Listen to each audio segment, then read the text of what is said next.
Happy Thursday, everybody, or happy whatever day it is if you're watching this on the replay.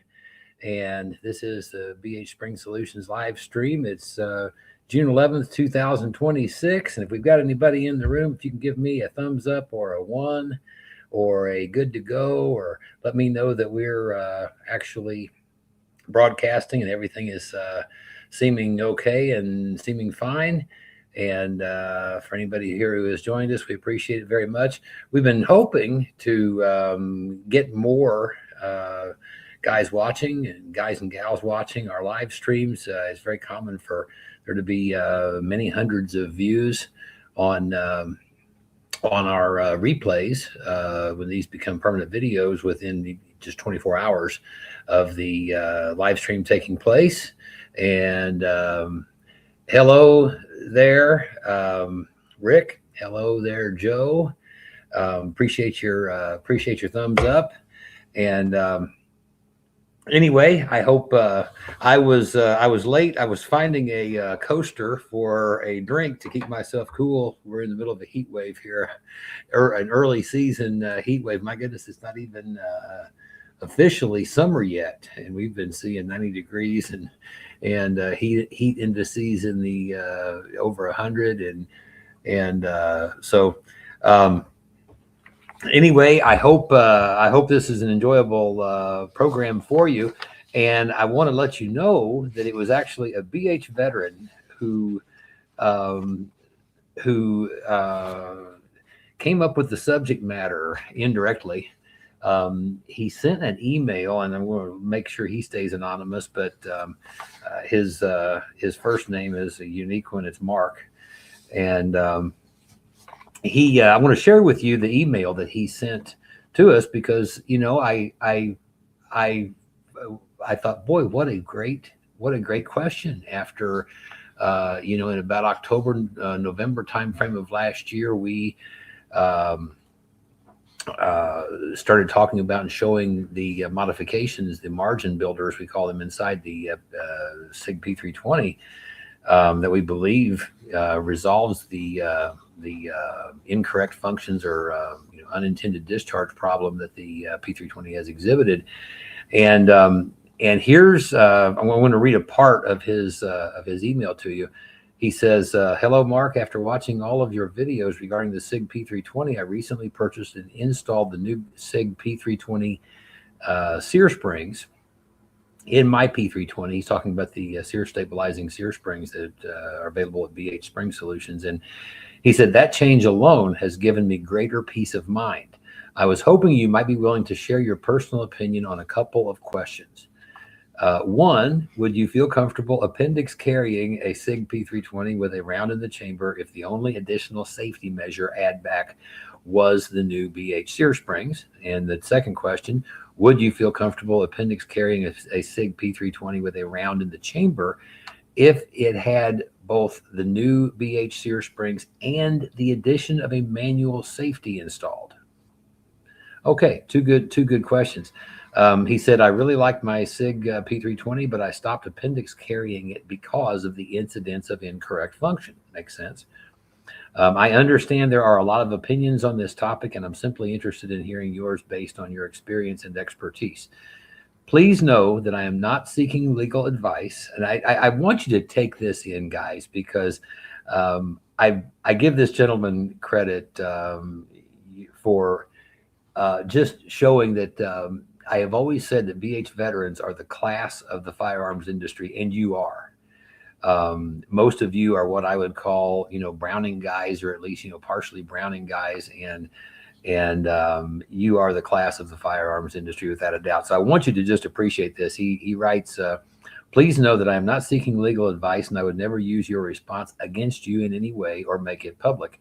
I genuinely value your knowledge and would sincerely appreciate your honest perspective. If you would prefer to discuss it by phone rather than email, please feel free to call me at the number below. So, my goodness, guys, this is practically hospitality in an email, isn't it? So, I did write back to him, and and I thought, wow, what a great question to ask us or me directly.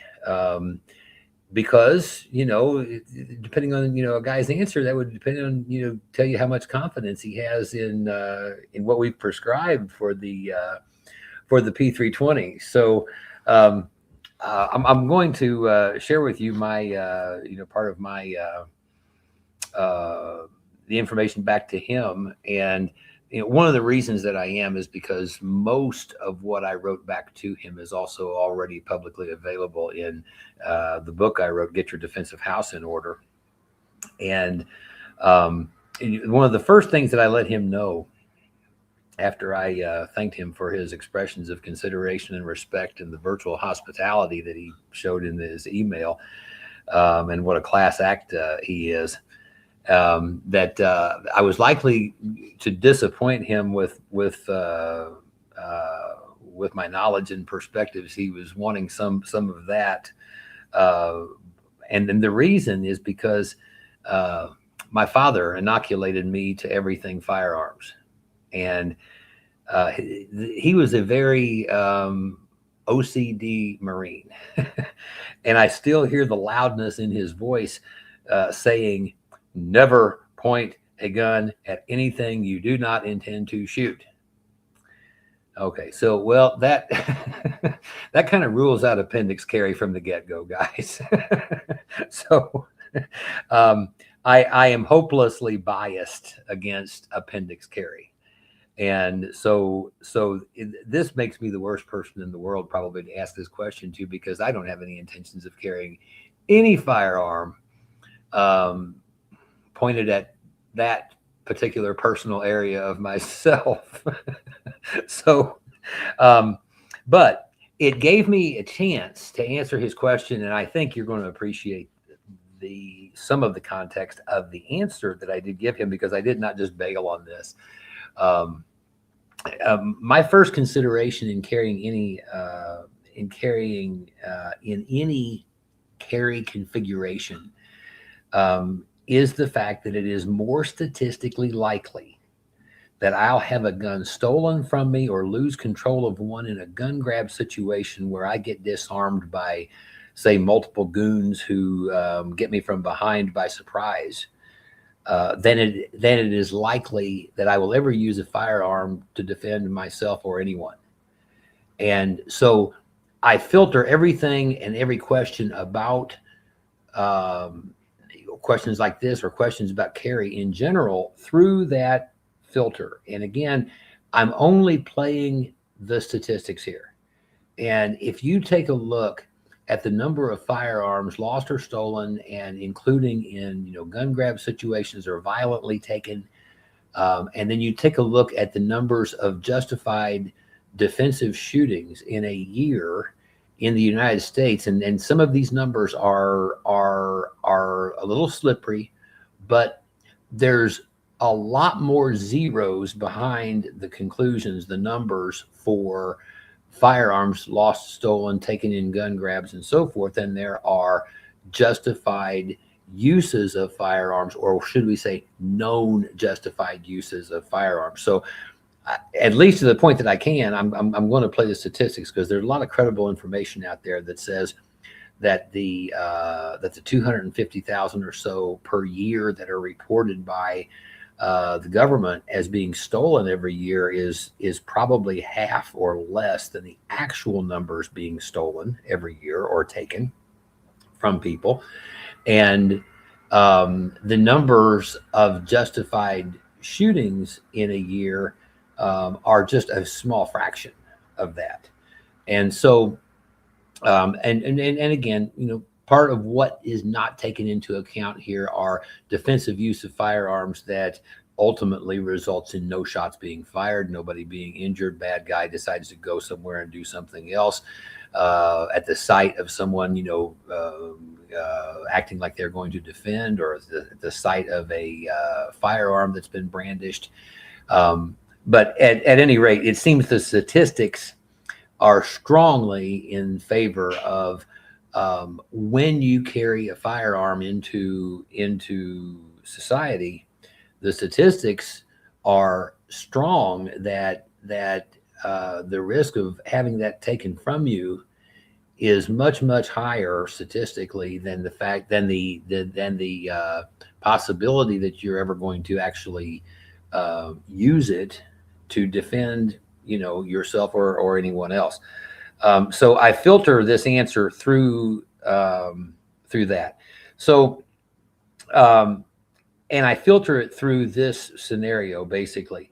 Um, and the scenario is this: is one big Bubba has me in a headlock while his buddy Bubba finds my wallet and my easy to find primary carry firearm. Um, Now, having said this, I want to back up just one step here and say this is I for years very seldom, if ever, carry only one firearm. This one is by the time I get finished writing Get Your Defensive House in Order, the book and the research and everything that went into it, it seemed to me to be very clear that a backup plan, some people call a bug or a backup gun, is not in case you run out of ammunition in the primary, because that's highly unlikely. In most defensive situations, a backup plan from a statistical standpoint, the more likely need for a backup plan is you've gotten disarmed from your primary firearm because it's somewhat large, easy to find, in a situation where you get it from behind because you don't have eyes 360 degrees around your head, and the scenario being that one of the big bubbas thinks they've disarmed you because they now have your gun. And so if I were being one of the first things that occurs to me is this, is if I were being disarmed from an Appendix-Carry experience or position, to answer one of this gentleman's questions, yes, I would want to have a manual safety for sure. And this answer about a manual safety would apply for any carry location. For me, it applies to any carry firearm, period, regardless of where it's being carried. The manual safety is something that Big Bubba needs to find, which is the go switch. Before he can shoot me with my own gun. And I want to fess up about something here, guys. There are at this point a very short list of things in this world that I can say really bothers me. And I'm talking about legitimate, real fear. One of those is not being at the top of the food chain in my environment. The idea of being dinner for something bigger than me that thinks I look like food, that one specifically bothers me. The notion that the last thing I see in this world is the business end of one of my own firearms, before I, depart, that one really bothers me a great deal. And I admit that it's not, I'm not phobic about it, or manic, but legit, that the notion of that happening, the idea of that happening, that one does bother me. The idea of a manual safety is so that hopefully that will, and let's back up one more step and face one fact. The entire street, everybody on the street, guys, knows how to work a Glock pistol. It's either pull the trigger or rack the slide and pull the trigger. And it does not get any more sophisticated than that ever, unless our drop-in manual safety for Glock pistols happens to be on that particular Glock, which it did happen to be on an Indianapolis Metropolitan Police Department officer's Glock within the last year. And it did save his life and did keep him from being shot with his own gun when his firearm was pointed at him and the trigger was pulled. It did not fire. He was able to access his backup plan, and he can't talk to us about the incident because it did result in the death of the suspect. And that would be a real life situation where a manual safety did save a guy's life. And I know a lot of the manual safety can get you killed because it's going to take you 0.2 of a second to pull that manual safety. 0.2 of a second could cost you your life. Okay, well, it saved this guy's. There was another incident of a Marion County sheriff in Annapolis, a deputy who a big bubba did get free from his restraints and did obtain the officer's handgun and did kill the officer with his own handgun. And it did not have one of our manual safeties attached to it, and which was a very tragic incident. The gentleman was very close to retirement. And so we're talking about real life stuff here, guys. That is not conjecture, is not theory. That this is things that have played out, have happened here in the real world. The hope of a manual safety is it buys me that 1.5 seconds I need to access the backup plan in order to stay in the fight, in order to hopefully not get killed by my own high power or my own 1911 or whatever it is that happens to be my primary carry firearm, that particular time. There's another thought though about this, and that is, and my specific answer to this gentleman's question about, would I carry a P320 without a manual safety on it? Appendix. Okay. Well, if it's more likely, that scenario where I'm in a headlock by one bubba and his other big bubba buddy is, locating my wallet and my primary firearm and so forth. And if it did happen to be in an appendix carry position and not have a manual safety, now I am relying on him to not inadvertently pull the trigger on my gun. I'm relying on somebody who's trying to disarm me, following the proper handling protocol of a gun. He's keeping his trigger finger on the side of the frame, and right. I'm not going to bet that that a criminal is going to follow the right protocol as far as handling a weapon that doesn't have a manual safety on it. So therefore, again, a manual safety in the event that you were to be disarmed, the fact that you have a positive trigger lockout on that firearm may save your chestnuts, because in the middle of the scuffle, in the middle of the whatever, things get inside trigger guards, including people's fingers. And so that was the basis for my answer to him. No, we don't. I would not, appendix carry. If I did appendix carry, I would not carry one without a manual safety there. But that would be the reason. Is I'm always, in this mode of thinking, okay, what happens if I'm in a situation where I'm having my firearm taken from me, or it's a scuffle, or, the scenario, like I've said, I get jumped by 3 from behind, don't see it coming. Yes, I want a manual safety on anything that I would be being disarmed of.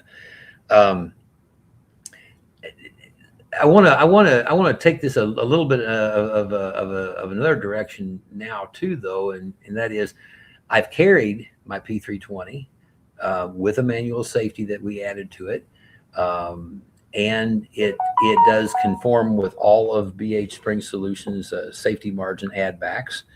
I've carried that firearm for about now 6 months of my life, inside the waistband, horizontal shoulder holster. And I will say this, if you're carrying in a horizontal shoulder holster, it's in condition 1, you better have confidence in it, because you got people standing behind you at Walmart. If you're responsible for everything that leaves the end of your gun barrel. And, so I would suggest, that a horizontal shoulder holster and confidence to carry a P320 that way, that's fairly high confidence indicated right there. I also like an over-the-shoulder carry bag a lot for carry, but again, I'm just not one of these guys that, I think, one is 0.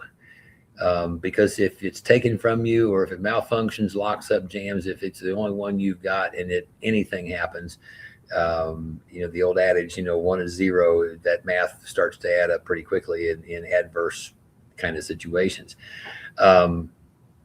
We have our certified components installer, the High Power Medic, has serviced a constant flow of P320s ever since November of 25, last year. And we have found nothing, seen nothing, experienced nothing, including myself in my own daily carry of a P320. We have seen nothing and experienced nothing that would cause us to change any of our guidance or any of our suggestions for what we call safety margin add backs. Everything that we have seen, everything that we've encountered has confirmed the necessity of those things. The thing I want to say is my own personal P320. I have ultimate confidence in it. And if I was an appendix carrying guy, I would trust my P320 as much or more than any other firearm that I use for carry, as modified and as per our guidance and as per our suggestions. I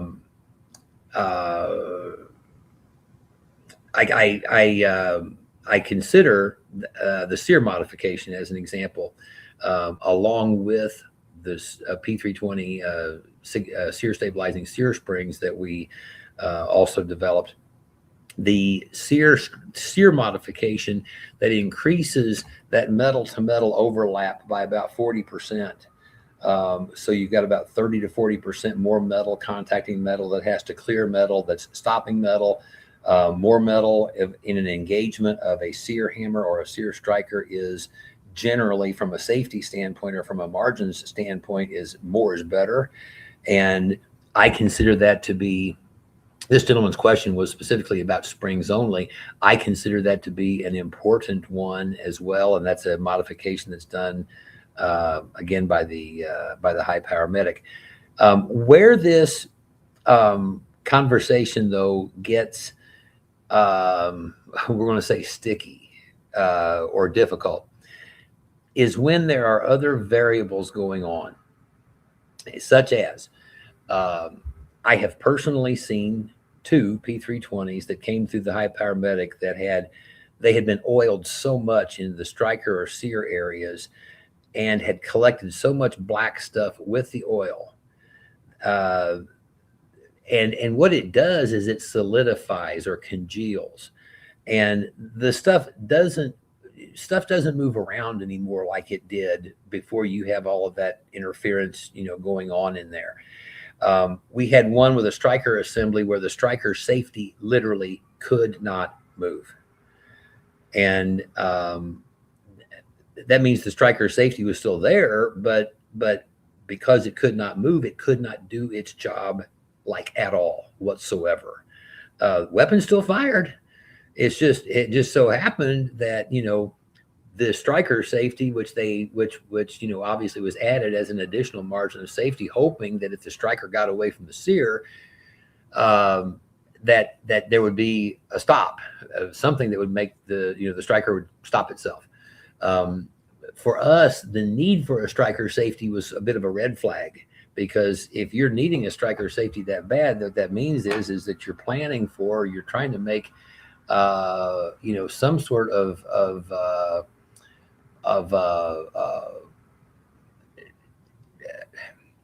a provision so that when it happens, these things aren't going to go kaboom.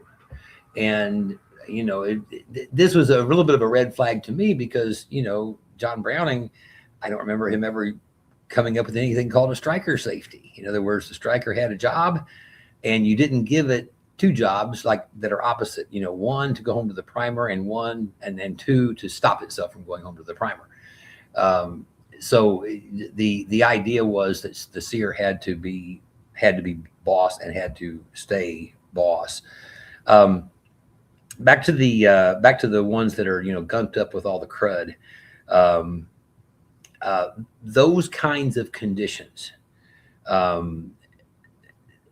or I would say conditions to avoid, are addressed as safety margin add backs in our guidance. That specific one about the striker and the sear areas being oiled, not being oiled, I should say, is critically important, because guys, you can do everything else right, and if this thing never gets cleaned and you just squirt oil all over the place, and of all of the observations that the high power medic has made and our FFLs have made over the years when they're working on high powers and 1911s and virtually any type of firearm, the number one observation: over lubrication, by far.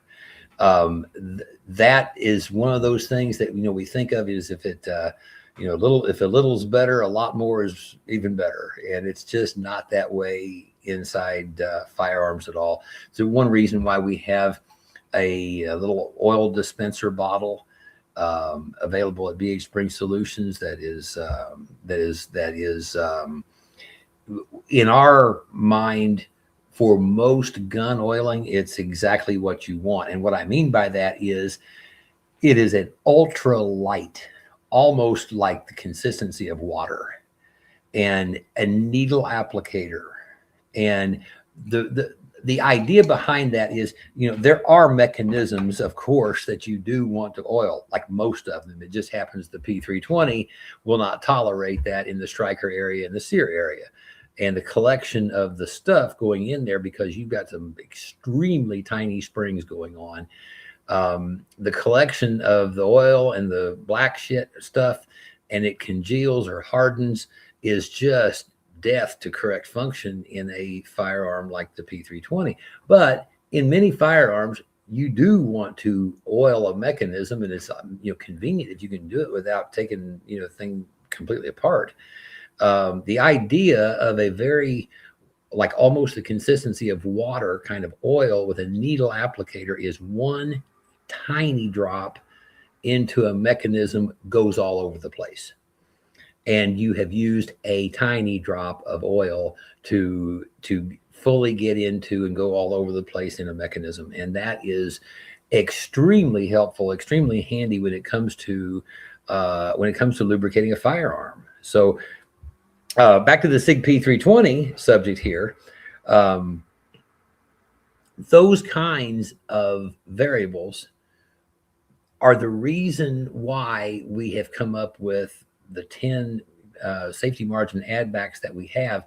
Approximately 7 of those are really proactive. 3 or 4 of those are just things you need to be aware of, that there are such a thing as reduced power sear springs out there on the market today, which is something else to think about, frankly, from our perspective. That you start downgrading pressure on a sear, and you call this tuning a trigger or tuning a sear, and it's not. It's depressurizing a sear. It's inappropriate from a safety standpoint. So there's 6 or 7 of those 10 are fairly proactive, types of guidance.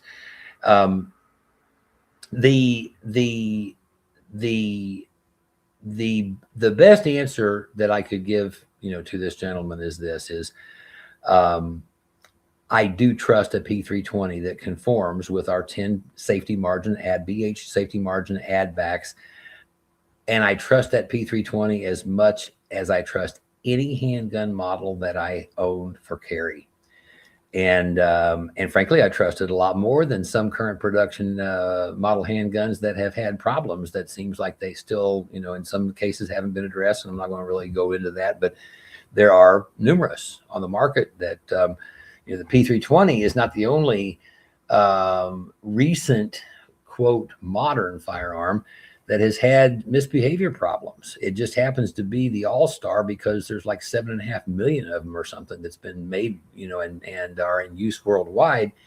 And when you have that sort of penetration into the market, and a lot of it is law enforcement, a lot of it is in environments where there are constantly cameras and surveillance and or body cams, things like that.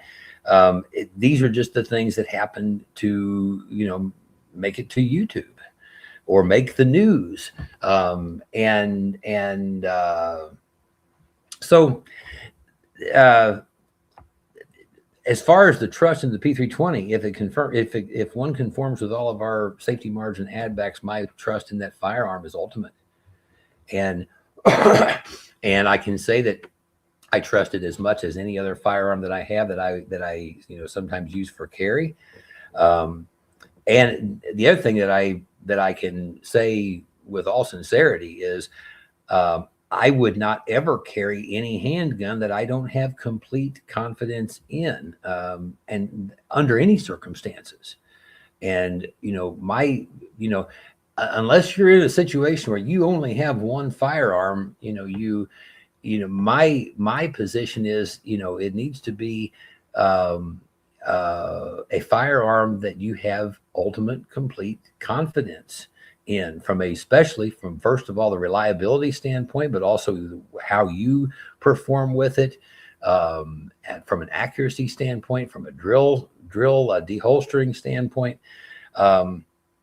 I trust the P320 I've been carrying at the highest possible level. It's still not going to be seeing any appendix carry time for me, though, because there is no appendix carrying that's going to be happening, for Marcus here. I do want to recollect, though, another situation, though, guys, and this is one that is super, super close to home.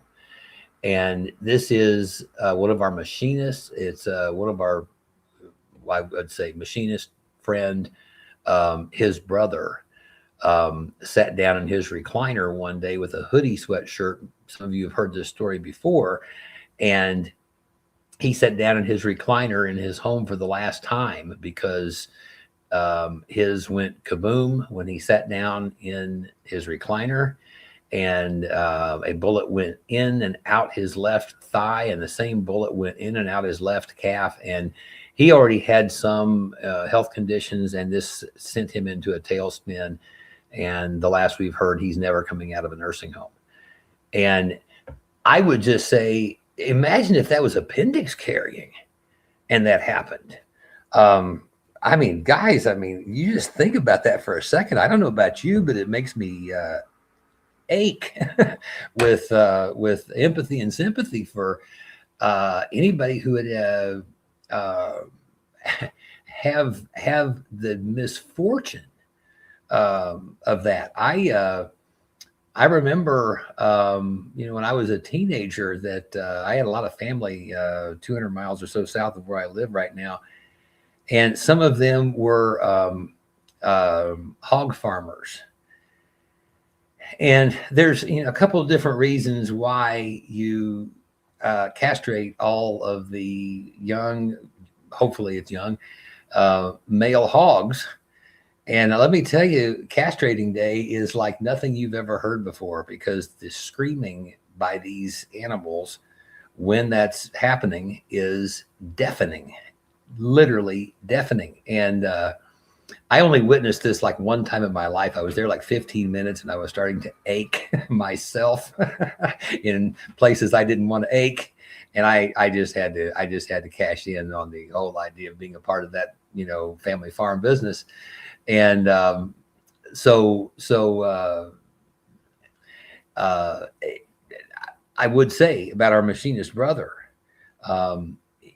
certainly you can't say he was lucky, but where it happened through his left thigh and his left calf is still probably for most people, or for most guys, I would say, a better day than if you sat down in a chair and it was appendix carry and this thing goes kaboom.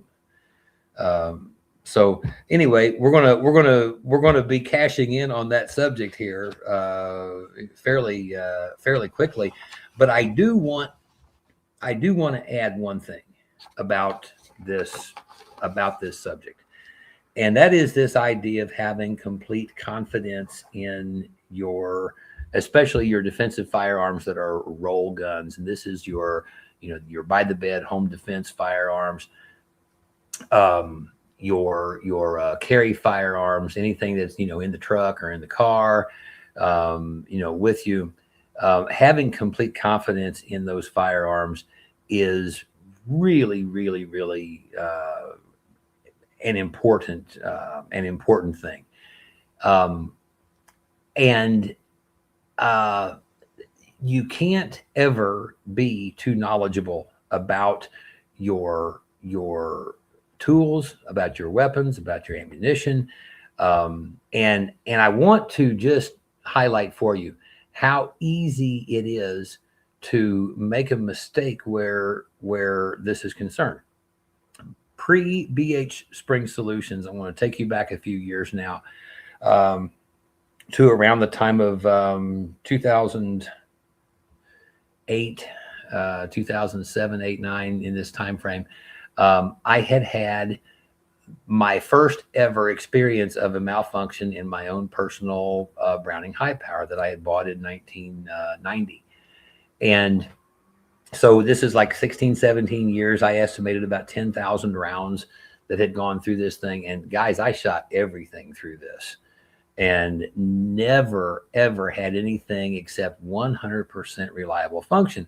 I go out, one day and I want to, shoot with a couple of buddies, and I wanted, to let them shoot my high power. They had a couple guns, they would let me shoot, and so forth. And all of a sudden, this thing that had been stone cold reliable for 18 years and 10,000 whatever rounds, all of a sudden I couldn't hardly get a magazine to go through this thing without a failure of some sort.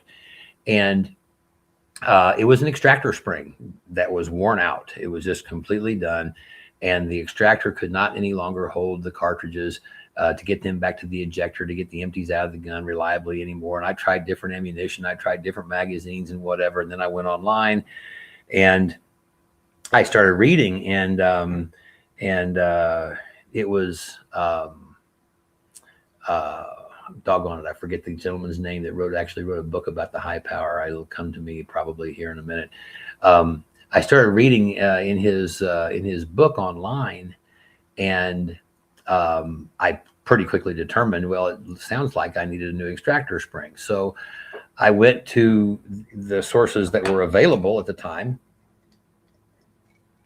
And as I kept reading, I thought, wow, well, maybe it'd be a good idea to get a new recoil spring. And so I got a new recoil spring in the place that I ordered it from. With the recoil spring, sent to me a extra power firing pin spring.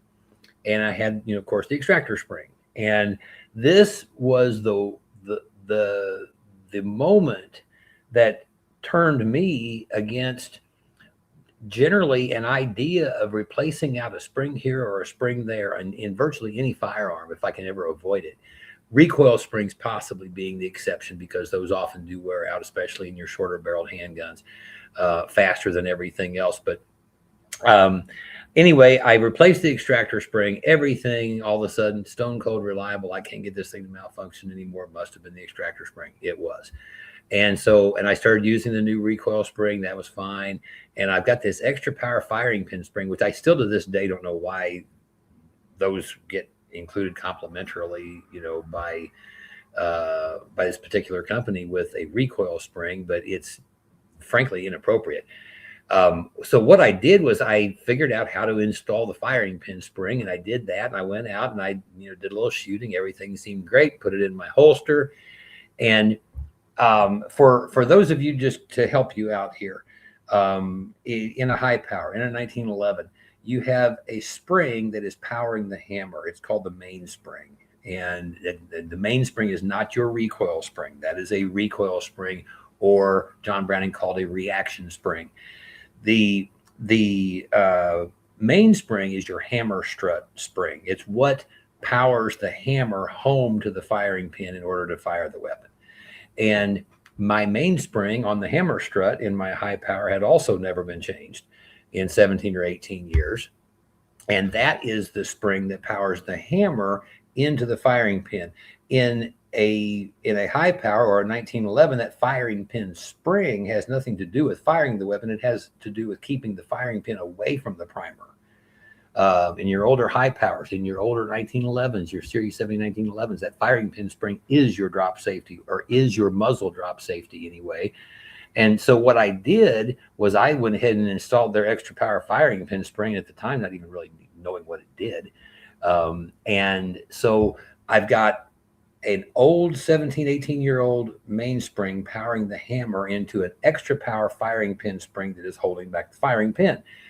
And it shot fine. And I arrive, home here one night, and I live in Wild Kingdom. And I, walked out of my garage and I look in my side yard, and no kidding, it was the biggest possum I still have ever seen. And it's right in my side yard, right by the sidewalk. And I'm walking, up the sidewalk, and I spot this thing, and it also spotted me. And for whatever reason, it decided it started needing to walk towards me.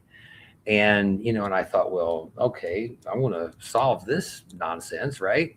And I deholstered and pulled off the safety and took aim and pulled the trigger, and it went click. And nothing happened. And that was the first time in my life with that handgun I ever pulled the trigger and nothing happened. And the possum's still coming, and seems to be coming faster. I'm not sure that was true, but it sure seemed like it was. And I'm backpedaling up my sidewalk now with this gun that didn't go off. And I knew that I had a round in the chamber. I manually cocked the hammer, took aim again as I'm backpedaling, and I solved the possum problem.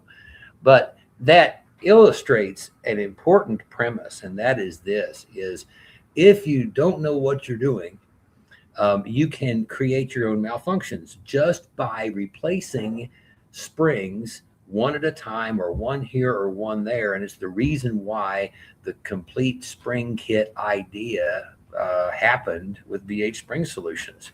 As far as we know, there had never been a complete spring kit available for Browning high powers, frankly, for 1911s or CZ75s, or the ones that we have created spring kits for.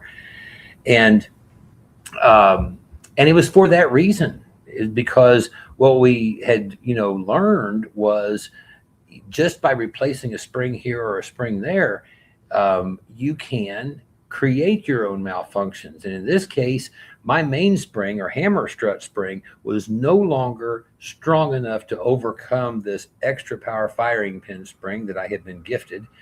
And when it went home to the firing pin, nothing happened. And fortunately, the second time around, it did go kaboom. But I've never ever forgotten that incident, because goodness gracious, I mean, if that was a real life defensive, well, it was a defensive situation. This is a big possum. And I don't know if you've ever seen the teeth of possums, but guys, they're scary. And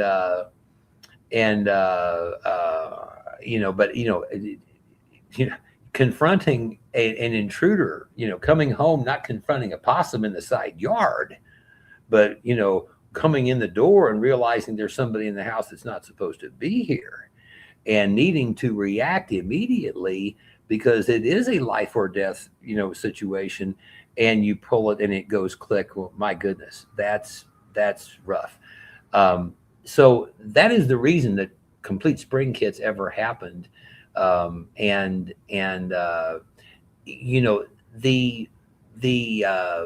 to the P320, you could have an innumerable number of things happen in a P320 just by having worn out springs here, here, and here, and adding a new spring here and a new spring here.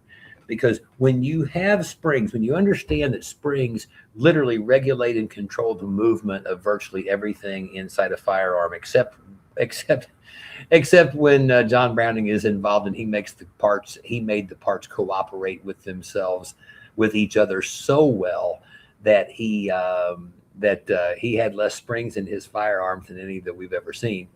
But generally speaking, springs regulate the movement of everything and dictate that things are where they're supposed to be, when they're supposed to be there, and that parts are cooperating the way they're supposed to cooperate with each other. And what you find in many cases is that these springs are almost in like a tug of war situation, where you have springs opposing from this direction, the springs opposing from this direction. This one's stronger, this one's weaker, and then something happens where the authority of this spring is decreased, and now this one's stronger and this one's weaker. One example would be a magazine disconnect in a high power pistol. It works exactly on that principle. It's competing springs. And when those springs start to wear out, they start to not do what they're supposed to do when they're supposed to do it. And so, again, I would go back with the P320, this question about appendix carry, and I would refer back to our guidance. And ultimately, if I was an appendix carry guy,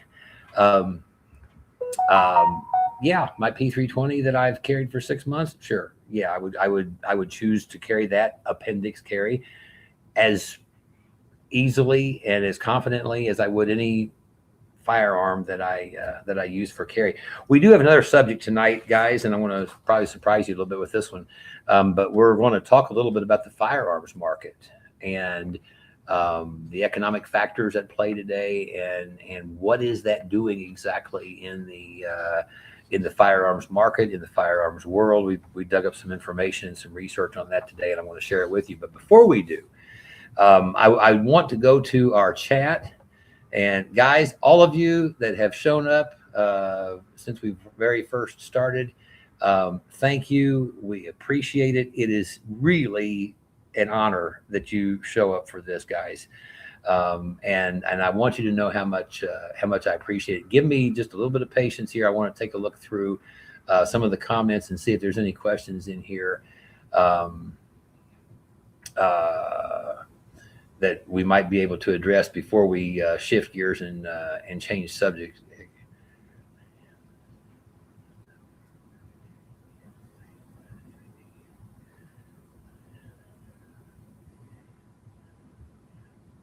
Okay, and this is a good question. It says, can you create a P320 rear slide cap with a snap off or lift up cover for sear engagement inspections without having to use without having to, I guess, cut off the bottom of the cap of the back of the slide? It says there are already many aftermarket caps.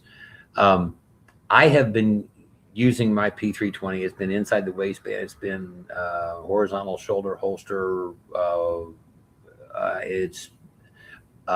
And inside a carry bag. It's not been babied. And sometimes when it's inside a carry bag, it's the deal with goes over your shoulder this way and under your arm.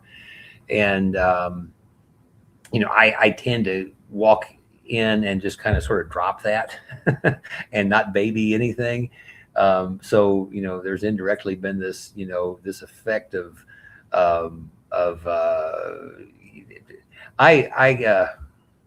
my father accused me many times in my life of being hard on equipment. So the P320 I'm carrying, this thing has not been babied. It's not been treated like mistreated like the one that we threw off the house and drove down the road. But I have not been tippy-toeing around carrying this P320. And what I will tell you is this is the amount that you need to shave off the bottom of the end cap, the back of slide end cap, the amount that you need to take off of there so you can see what this is referring to. This has not caused me any concern whatsoever.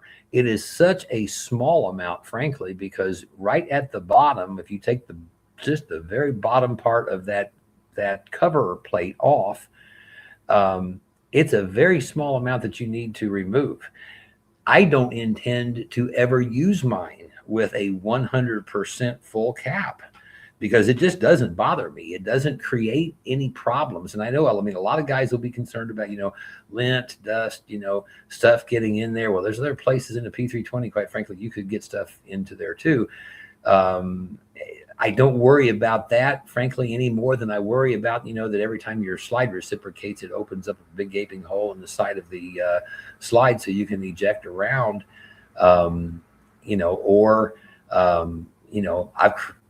collected a lot of lint and dust around, magazine base plates, around triggers, in guns, and having compressed air is a real good thing to have for your carry guns, guys, because if you start taking a look around, and you go, man, look at that area of that hammer and where the firing pin is. It's just like caked up with lint from clothing, or fibers from clothing.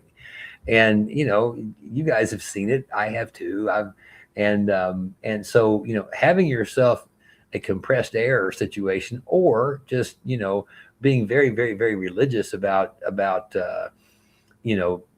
just doing a very, overall visual inspection, take it apart every now and then. How bad's it getting from being in and out of my pants or a holster or a bag or, whatever it is worth it. And it's very quick and fast if you just happen to have access to some compressed air and, and you're done. But that's, thank you for that suggestion. The best answer I can give you right now is I don't know, but I'm going to mention this to Slav, and we may mention this also to Leon Hubert, and ask them, what would it look like if we did design and manufacture something that could give visual access, but would not need to be, in any sort of way open more than, the openness. There's already a little openness in the full cover plate on the back of a SIG anyway. But again, it's never presented any problem. For me, I don't think it would present a big problem for anybody else, but it is a good product idea, my friend. And so I want to thank you. Thank you for that. All right. You can call it BH slide inspection caps. Okay. Thank you again for that suggestion, because on the one hand I'm sitting here telling you that it's not necessary. On the other hand, I'm looking at it and going, that's probably a saleable product. Guys would probably like it. And would probably appreciate it. So again, thank you for that. Okay, to have your services for the P320, is it just to send in the whole gun or just the FCU? It's the entire firearm. The entire service that the High Power Medic is performing has been completely prescribed by BH Spring Solutions. It is a multi-page inspection process. It includes full detail strip of the entire firearm, every pin, part, spring, everywhere. And along with installation of our sear springs, the modification of the sear, so you increase the sear striker or metal to metal engagement, and many people do have the manual safety added that have been sending those in as well. But it is the entire firearm. The other reason for that is because every one of our service processes, and I say our service processes because these service processes are designed by, written by, completely by BH Spring Solutions. We're not the company who's actually doing this. That is our FFL partner, in this case, the High Power Medic, who just happens also to be an employee of ours. But his company, the High Power Medic, is independent of BH Spring Solutions in terms of its function, in terms of its licensure, in terms of its incorporating, and test firing is required for every serviced firearm. We just don't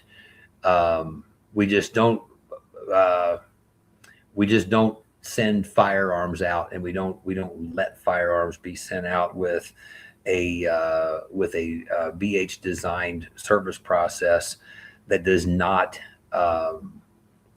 include a successful test firing. So that is another reason, and that's pretty consistent through all the different models that the High Power Medic is handling. One exception would be if you send a slide in for a site install or something, then that particularly is is okay. But generally speaking, everything needs to be, fully assembled when it is sent and arrives. But really, the most important thing is this is not just only a sear stabilizing service.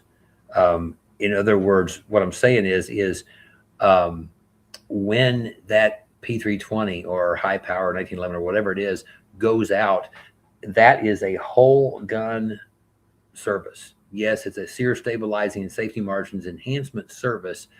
However, conformity with all 10 BH safety margin add backs is required, because that's that's what this is all about. In other words, um, you're not going to send in your SIG or just the FCU or whatever, and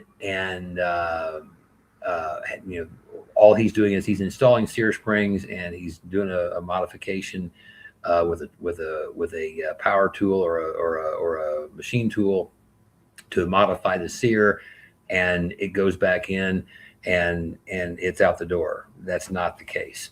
Um, this is a much more comprehensive, full firearms servicing, and when you think about how important is that, well, you think of those striker assemblies that had parts of them that could not move. Um, that's we'll give you an example. We can all day long, put in sear springs and change engagement amounts of sear striker, but if you've got problems elsewhere, of parts that are not cooperating or just can't move because of so much accumulated oil and black stuff from shooting, that would not be a good, it would not qualify as far as we're concerned. It's not a professional servicing of a firearm, no matter what the servicing is. Okay, see if we've got any. Joe, are you making a joke about hog farmers, man? I bet that was a great story to hear for anybody who doesn't realize that that actually happens in the hog barns, guys. Stephen Camp, yes, Rick, thank you for reminding me. It was Stephen Camp's book, and I also want to, since you mentioned that, I do want to say he was one of Slav's and my real mentors when we first started BH Spring Solutions. And we have always been so disappointed that he didn't live long enough to see BH Spring Solutions and what we've done, especially in connection with the high power pistol, because we just feel like we know he would have really been an advocate for us. I think he would have enjoyed immensely what we have done. Specifically for the high power pistol. He was not only a high power guy, but Slav and I didn't meet soon enough, and we didn't get off the ground fast enough before Stephen Camp passed away. Now that I'm talking about that, if you happen to go looking for Stephen Camp's book, it is a genuinely a good publication. And he wasn't writing this as necessarily a great authority. He was writing it from his own experience. One of the things that he advocated, I'm just going to mention, was an 18.5-pound recoil spring in a high power. And, he did say that, when you first get, and he was, advocating this from a company that I guess would be considered one of our competitors today. When you first put that recoil spring, into a high power, it's probably going to be very near short cycling. And he was right about that. With this particular company's springs, that 18.5-pound recoil spring, after you go a couple hundred rounds, all of a sudden extraction is no big problem anymore. Now they're going 2 or 3 feet away from the gun. My problem was after 2 years and a couple thousand rounds, I was getting 14 and 16 feet extraction with these 18.5-pound recoil springs because the springs were going away that fast. And sincerely, that was one of the reasons Slav and I knew that BH Spring Solutions could be viable, was because some of the best in the industry were selling what we consider to be pretty marginal, highly replaceable, often kind of parts, components, and springs, for the high power. And So I mentioned that because some of Stephen Camp's advice was good at the time that he wrote it. Our 18.5-pound recoil spring, guys, if you go to that and you're shooting Winchester white box or any other standard pressure ammunition, you are likely going to short cycle. You're likely going to malfunction. And it's not going to change in a couple thousand rounds because our springs don't give up in a couple thousand rounds. So you want to go with our guidance on recoil springs. You go from 17 progressive, 17, 18 progressive. Any of these are generally fine in an FN Browning high power. With standard pressure ammunition, the 18.5 is specifically to control the energy of a plus P round. Okay, I'm going to see real quick before we run to the discussion about the market. I'm going to run real quick and see do we have any other questions. Here would be one. Why would anyone appendix carry? You're not supposed to point a gun at something you're not willing to destroy, I guess.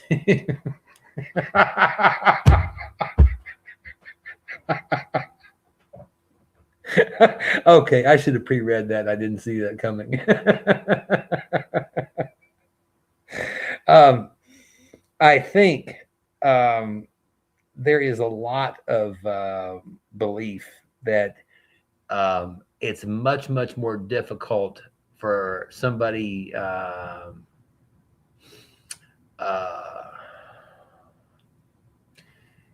let me put it like this.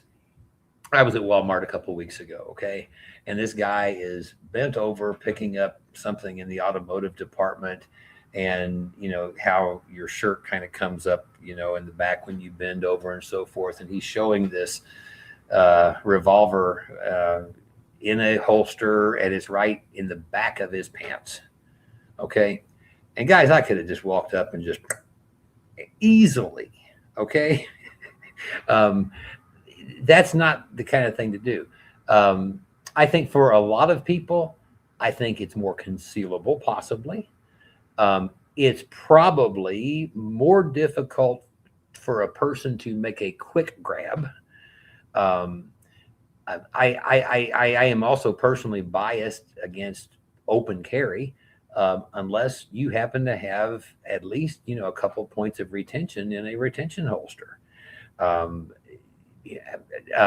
But again, this is just my own personal beliefs about what's best for the person carrying.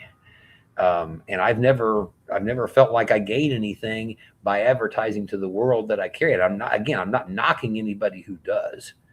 And I have friends that do, and they have a different school of thought about it. But again, I'm back to that school of thought. There was a point in our society, and it's been in my lifetime, that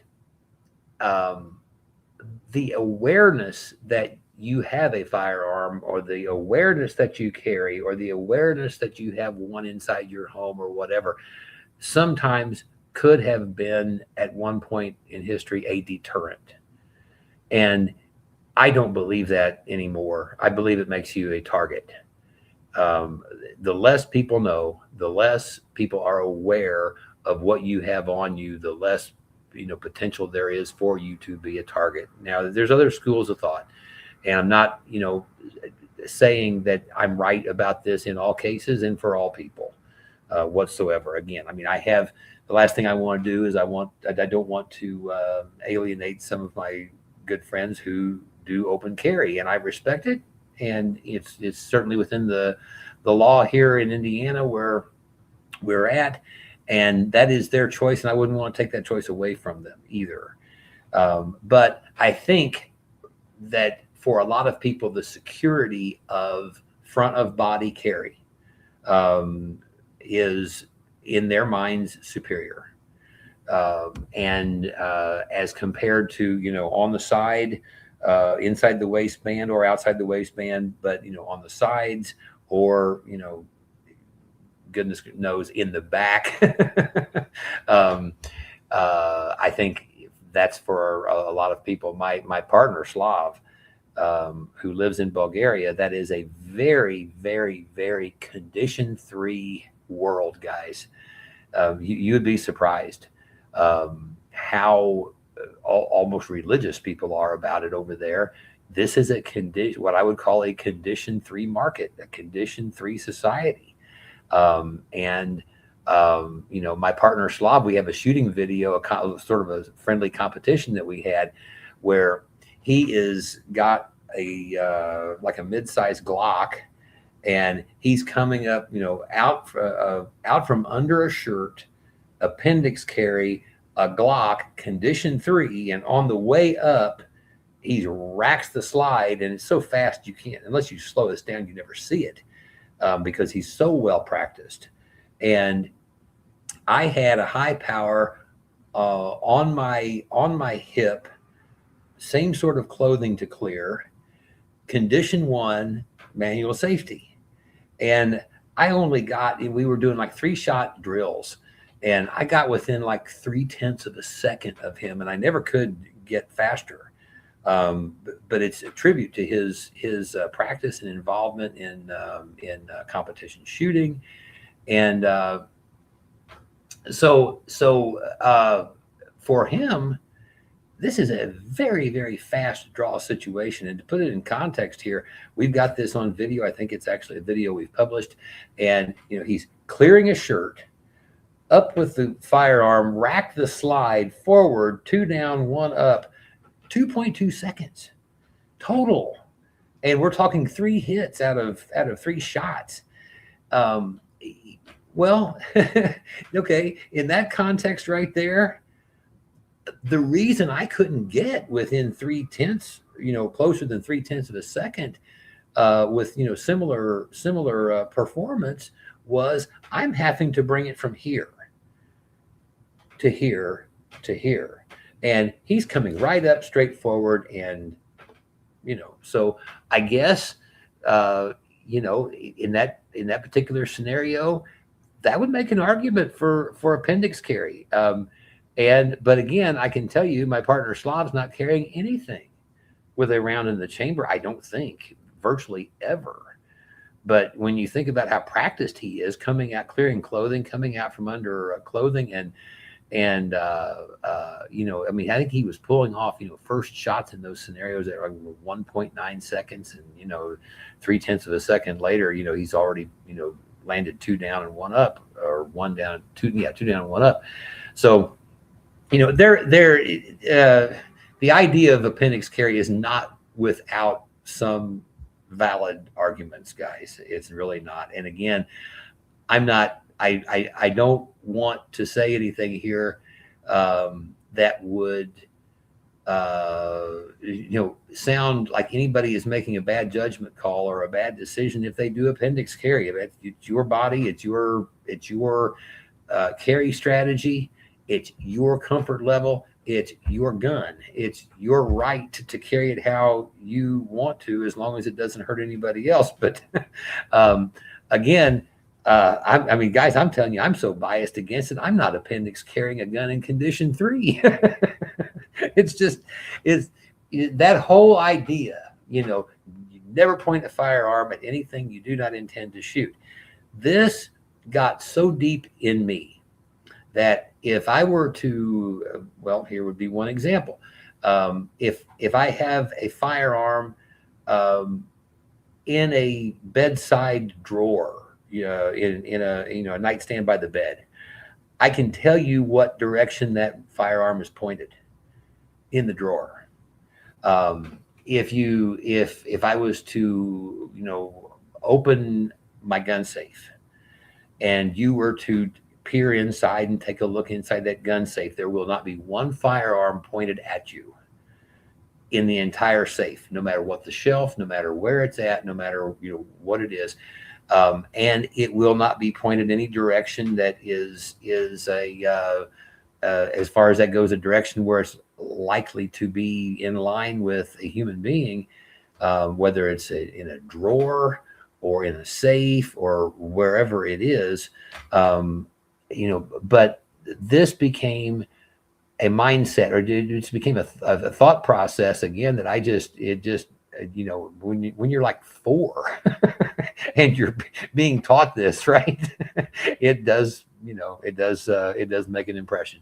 Okay, I want to run in here and we'll see if we have any other questions. Says okay, I was worried about lint and dirt getting on the sear with the cap cut. Again, I can't disagree with you there. I can tell you that in my own personal experience, this has not been a problem. And I, if it were any problem, for me, a P320 is pretty easy to field strip, and I can hit compressed air in the slide, hit it in the frame, and you put it back together, and what have you done? Spent 60 seconds probably. It's very, very short time in order to just, dust out something like that. But again, I like the idea. We're not going to drop the ball on that completely, because I do think it's a good suggestion.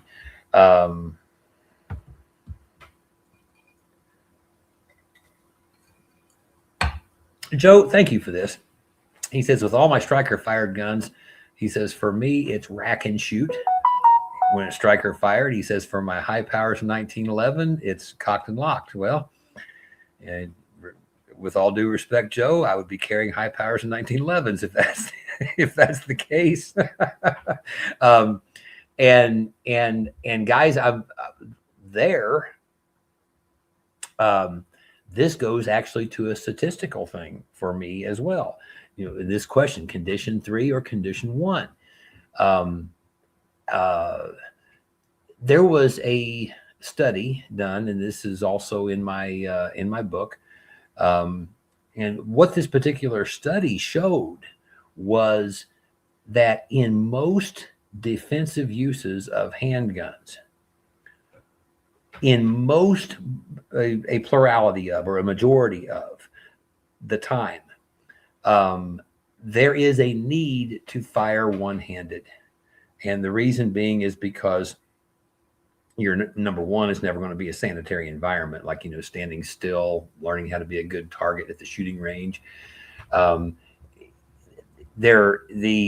incidents where your offhand or your non-dominant hand is, needing to do this, because you've got family or somebody with you, or opening a door or what have you. I want to be able to deholster, deploy, use fully one-handed without my other hand ever needing to do anything. This, for me, I believe, is a clear tactical advantage. One of the things I'm going to mention, though, too, is because I live out in Wild Kingdom, and because it can take an excessive amount of time for our officer friendlies to show up out here. There have been instances in 24 years of living here that things have been heard that went bump in the night and didn't know what it was. And normally, those instances, when you live in a 130-year-old house, it's pretty hard for things to sneak around very much inside without, a floor creaking or a sound being made. It's not a silent environment when people or anybody's walking in a place like I live. Therefore, I can get real still with a firearm in my hand, stay put, and be there for, say, 5 minutes, 7 minutes, 10 minutes, however long I want to be, and then hear nothing else. And I can have some sort of reassurance that I'm not going to encounter something in the house, but there's no guarantees. And I'm not advocating, what my practices have been a couple of times, but there have been a couple of times where I and my wife have gone together, me in front, her behind me, normally, both cell phones, with her,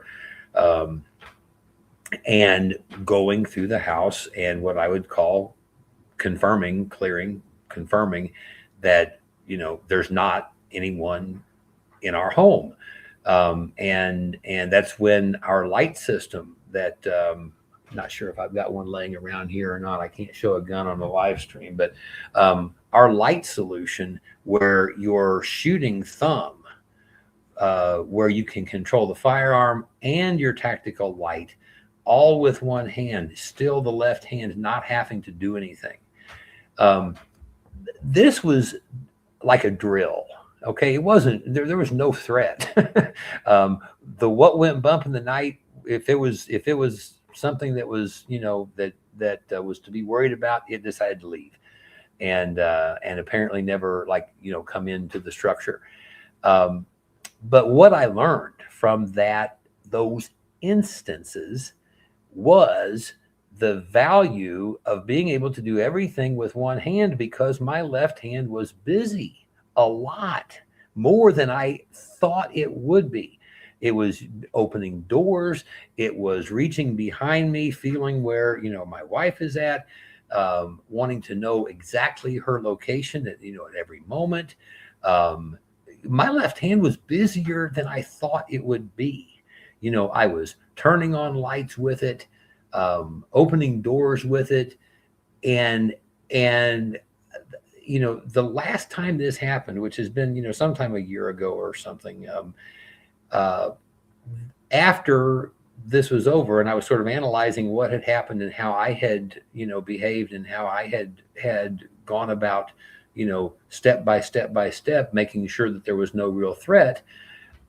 That was one of the things that stood out to me, was how exceedingly convenient and handy it was to be able to be fully one-handed with my defensive firearm, because my other hand was busy, and was busy just like virtually the whole entire time.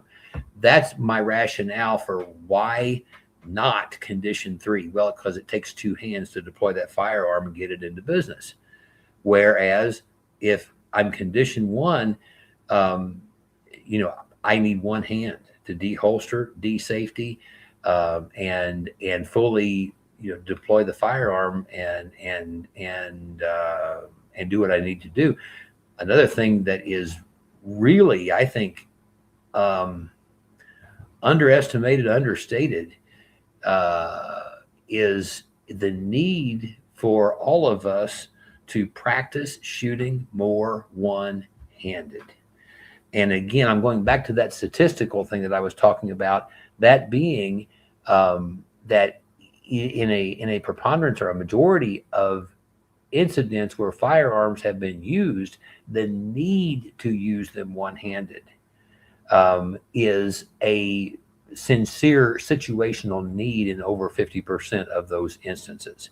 So what I'm saying is, the Weaver stance and this stance and that one, and how to hold the gun with 2 hands and everything.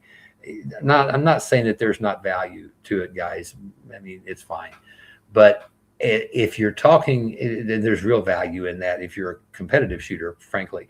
But if we're talking about personal defense, if we're talking about self-defense, if we're talking about home defense, the need, the ability to be able to do everything one-handed, and then take it to the next step, the ability to do everything ambidextrous. This one is one that is also very underestimated and very understated, is if you are able, especially guys, if you're having to, go through a rather large home and make sure that the bump in the night was not, something inside the home, there are certain situations you'd be better off with it in your non-dominant hand, depending on the direction of the corner you're trying to look around, or, whatever. I found that too, that I at some points, in confirming that there was, not an intruder inside my home, I found, the firearm in my left hand, which is my non-dominant hand. But it strategically and tactically, it made more sense for it to be at that particular moment. And one of the reasons is because it made it less likely I would lose it, have it hit with a baseball bat, whatever. in a particular situation of, peering around a corner or going around a corner. Um,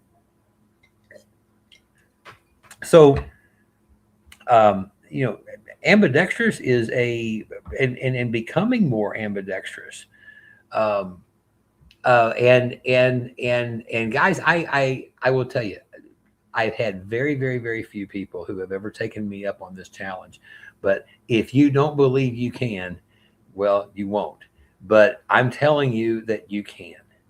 One of my early passions in life was baseball. And my all-time baseball hero was a guy named Pete Rose. And if you guys remember watching Pete Rose, then you're aging yourself too. And Pete Rose was a switch hitter, which I always thought was just the coolest thing. I mean, like at the time I'm like 10. And I thought the coolest thing, it's a right-handed pitcher. He can bat from the left side, left-handed pitcher. He can bat from the right side. And I was, of course, a naturally right-handed batter. And what I did was I decided I was going to be a switch hitter. And what I did, I still remember this. I went out every day after school into my backyard with a baseball bat, and I swung it 200 times an afternoon and an evening, from my non-natural, like what would be the left side of home plate. And it took some time. It took a month doing this every day. And ultimately, the phenomenal part was I never had as much power batting from the left side, but I ended up having a better batting average from the left side than from the right side, from my non-dominant side. And the first time that I swung a bat from the left side, it felt like the most unnatural thing I had ever tried to do. And, for the first several days, it was a very, very unnatural feeling, trying to swing this bat from a direction that I had never, before. And after about a month or so of a little bit of practice like that, I found myself as comfortable from the left side of the plate as from the right side of the plate, and was becoming just as effective from a power standpoint, not quite, but from a connecting standpoint, a little better. And so what I'm saying to you is this, and the same thing applies to firearms. I have shot some dandy charts left-handed. I don't do switching the hands, to do a two-handed, more of a left-hand dominant person grip hold with right hand as a support. It's always, my rationale here is, if I really went left-handed in a gunfight, it's because I got shot in my right hand. And, if that's the case, it's going to be one-handed shooting left-handed.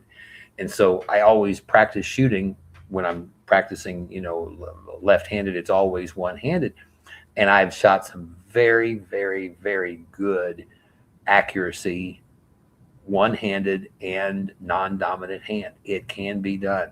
If you never decide to develop that coordination with your non-dominant hand,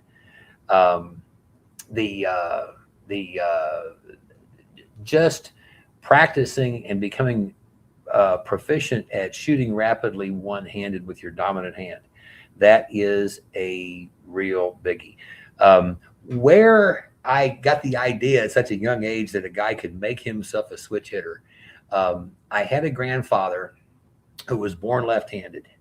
And this was back in the day, and I guess he came from a society where his upbringing was they would not allow children to write in school left-handed. So he had to learn to write with his non-dominant hand, and virtually all through his life, he was always being, I guess you'd say discriminated against because he was naturally left-handed.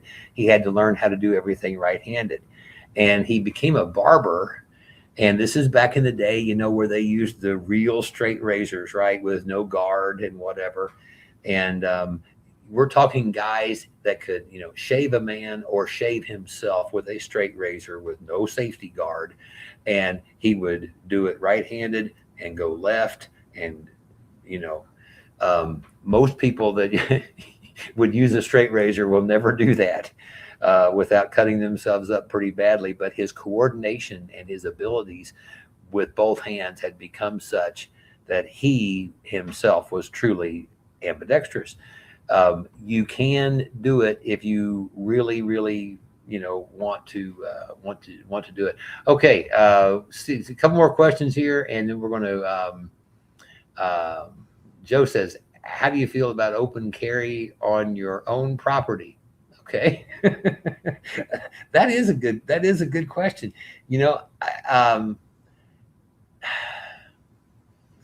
Well, I live out in Wild Kingdom, and again, unless I'm like mowing outside by the road, it's not real common to be real common. Anybody's going to see me. So, but most people in our country don't live out, where their nearest neighbor's a mile away, and the road is a not highly trafficked road, necessarily. I mean, I guess on my own property, I wouldn't feel too badly about it. Inside my home, definitely, I wouldn't feel, any particular negative way about it. I just think that there are some things in this world that whether or not I'm carrying a firearm, I don't want to give that away. Especially if I'm in public and not on my own property. Um,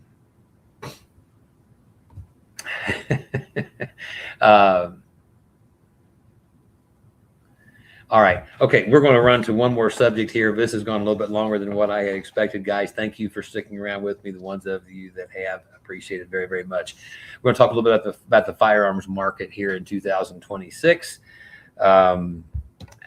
These statistics, as far as sales of firearms and sales of everything gun, would seem to indicate that we are in what I would call a prolonged market correction, following really historic spikes in firearm sales in the pandemic era.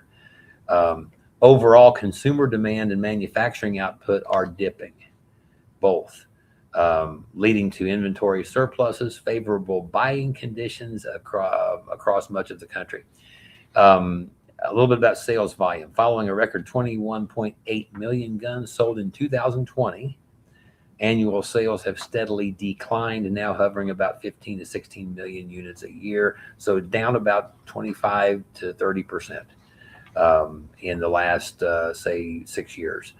And that is a significant contraction. There was a lot of gun buying in the pandemic era time, and using that as a reference point is kind of a little skewed, I guess you would say. Major manufacturers like Ruger and Smith & Wesson are facing revenue headwinds and have had to adjust production and and offer aggressive pricing, promotions, and rebates to move inventory. Modern sporting rifles, such as the AR-15 and variants, are dominating the market with an estimated 32 million in civilian circulation. Handguns remain the most produced and sold category overall. Here's the one thing I want to share with you about this subject, and I think this is an important thing to consider for a lot of people.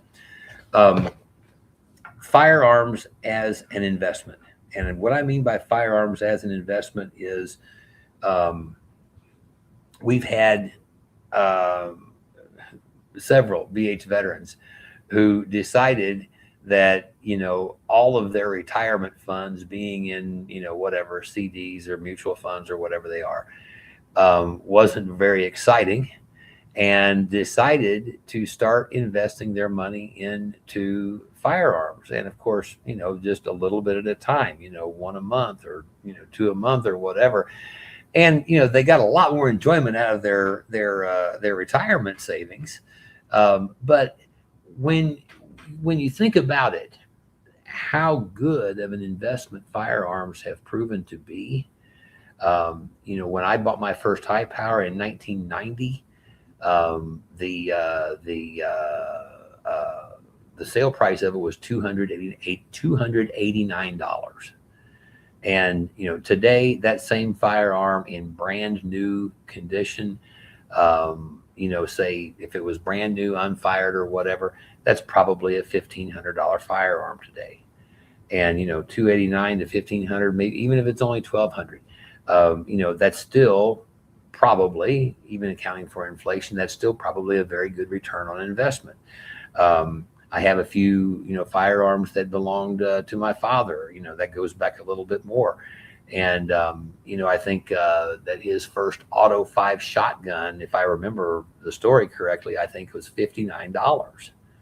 And my goodness, you can't touch an Auto 5. They've been out of production for however long they've been. And one of those in excellent condition today, what were we talking about? $800, $900, $1,000.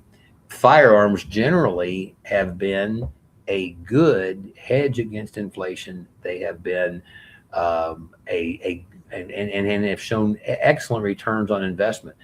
I liken a little bit of the economic factors we're dealing with today, not only in the firearms market, but certainly the firearms market would be one example. What we dealt with back in the 2008 through 2012 in the real estate world. And I happened to be in that world back in that era.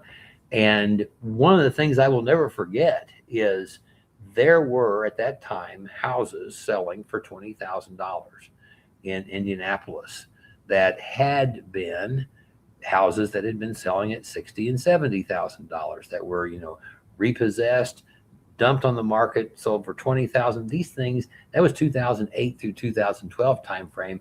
Here we are in 2026. Those are $120,000 to $150,000 houses today. And what I'm saying is, right now we are in what I would consider a buying opportunity time in the firearms world. And I'm saying this very objectively because VH Spring Solutions officially does not sell firearms. Our FFL partner, the High Power Medic, on a very, very, very limited basis, customizes some firearms and does sell them. But this is not a main business for the High Power Medic, or anybody else in this picture. The main reason that he does that, and the main reason that we want him to do that, is because of the marketing and the advertising, that the firearms just being on the market, generate. It's good. It's good business for us. It's good business for the High Power Medic. We certainly see what firearms are selling for today. And I have to tell you, this is the best buying opportunity that we have seen in a very, very, very long time. And so one of the things I would say at this point is, if you are looking to get top value return on your investment on things, it's not the best time probably to be a seller. And anytime it's not the best time to be a seller, it makes people a little bit paranoid or a little bit dubious about being an avid buyer of something that is not easily sold. My argument would be this: is that it is a hard asset. It's not going to go to zero. If you invest in a stock and the company goes belly up, next week, you essentially could lose all of your investment. I would argue that firearms are an incredibly, incredibly safe kind of an investment as far as holding their value, as far as appreciating in value. The one thing that I would caution folks about is the anomalies in the market where, I've seen plastic pistols, and I'm sorry, that's terrible for me. Polymer grip module or framed handguns that, my gosh, I've seen them as low as $249. Depending on who they're made by. But it seems like, so many of the firearms makers have tried to figure out how can we make the leastest for the leastest that we can sell the mostest. And it's and it's like sort of a race to the bottom, so to say. And then you've got importation firearms coming from places like Turkey, where they have destroyed their currency, and nobody can compete with them because their currency is virtually valueless, um, and so it's created a very unlevel playing field. For example, American manufacturers to compete against Turkish production. I wouldn't look that direction as far as a serious investment into firearms, and the reason is, my gosh, if you take the current exporters out of Turkey that are being imported in the United States, the Gersan, the Springfield SA-35, the Inglis, and the Centurion, Century Arms Centurion 14.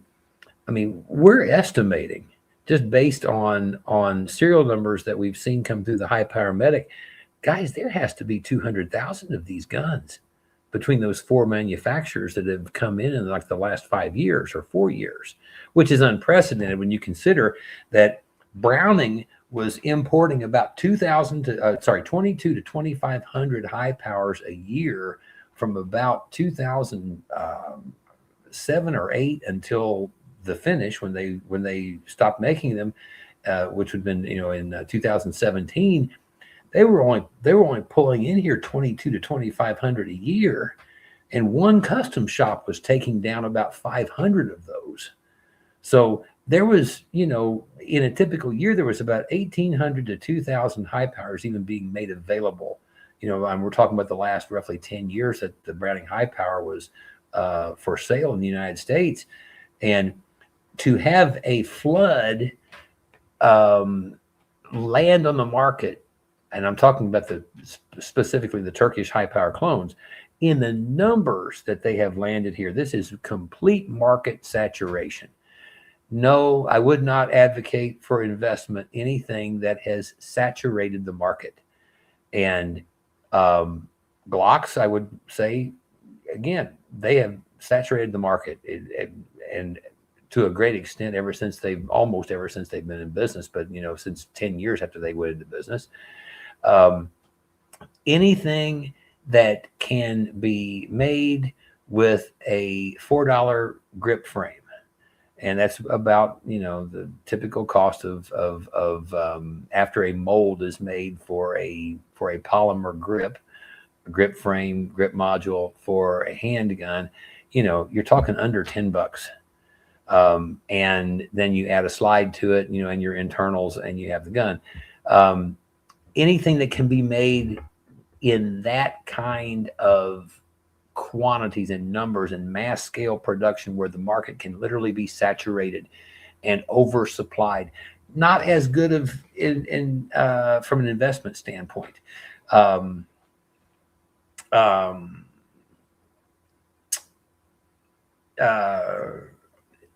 Firearms that are discontinued, firearms where the supply is not growing. FN Browning high powers would be a prime, perfect example of I would call a highly investable model of handgun. John Browning's original designs, those being the 1910, the 1903, the 1908, the 1900, the 1905, the little vest pocket pistols. These things don't look like they're coming back in production by anybody. And they are not only, fantastic investments, they're fantastic firearms to carry or put in your pocket for a backup plan. But also, outstanding investments, where the supply is not being increased, but the construction and the design work of them is so time proven that these things are the maybe in today's world better than money in the bank, honestly, because it may very well be. Okay, that's about where we're going to be stopping at on the market update. I will say one more thing though. if there is a firearm you've been looking for and something you've had your eye on and you kind of forgot about it and whatever, I would encourage you to start looking around and be very, very, very serious about finding whatever that is at a price that is going to be very, very satisfactory to you. That's going to make you want to go ahead and purchase. From what we have been seeing and from what we have been calculating and estimating, we believe that prices of both, or no, I'm sorry, not both, of used models or pre-owned models have probably declined in the last, especially say year and a half, 2 years, by about 25%. And that seems to be something that we can document. And you know, are firearms going to go any lower than that? Well, nobody's got a crystal ball, but you know, I would suggest, you know, that right now some of the availability of some things that we have seen, that we have acquired, this is really a buying opportunity. There's always, in any market, it doesn't matter if it's real estate, buyers and sellers, real estate, landlords, tenants, if it's automobiles, you know, sellers, buyers, anytime there is a market correction or a market adjustment or a recession or a depression or an upswing or whatever, there's always a winner and a loser side typically. And, you know, in 2020, when the pandemic happened, I mean, my goodness, the sellers had the world, you know, really by the tail, because everybody was buying. Nobody understood, you know, what's going on. Are we going to lose all of our freedoms next? You know, we're being told to stay at home, can't go out, you know, whatever. And it made a lot of people very, very fearful. And one of the answers was, you know, to buy more firearms. And so that's fine. The thing that I'm conscious of and we're seeing right now is this is really an exceptional, what I would call an exceptional buying time. And it's an exceptional buying time, number one, because of who's president, and who controls, you know, both houses of Congress. A lot of people are not concerned about, you know, oh, Obama's going to take my guns, you know, that whole charade, you know, and there's just, or Biden's going to take my gun, whatever. There's parts of the firearms industry, they call it the Trump recession. It happened the first time that he was president, and it seems to be happening again, where people get very comfortable and they don't seem to have a lot of motivation to purchase. So, okay, I want to run to any more questions here, guys, and we're going to wrap this up.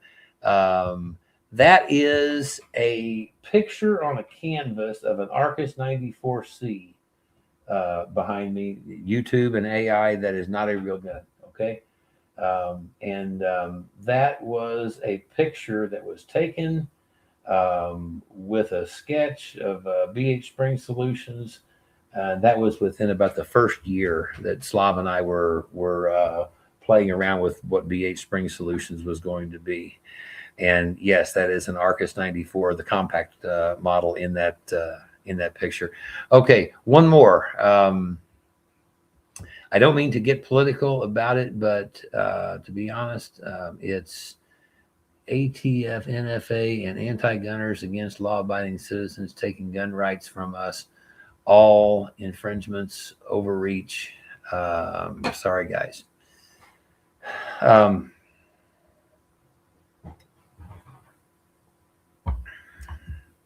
We do everything we can to avoid conversations of a political or a religious nature, and connected with BH Spring Solutions. It's just sort of a, you know, it's just kind of who we are, because it's not who we are. And I said on a previous live stream that one thing we're certain about is John Browning and everything he taught in his patents is far more reliable than any politician, religion that we've known of lately, or heard from, or heard about lately. And you can trust John Browning more than any of these. Um, um,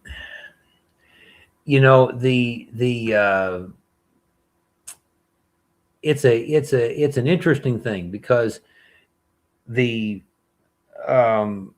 political powers that be tend to say um,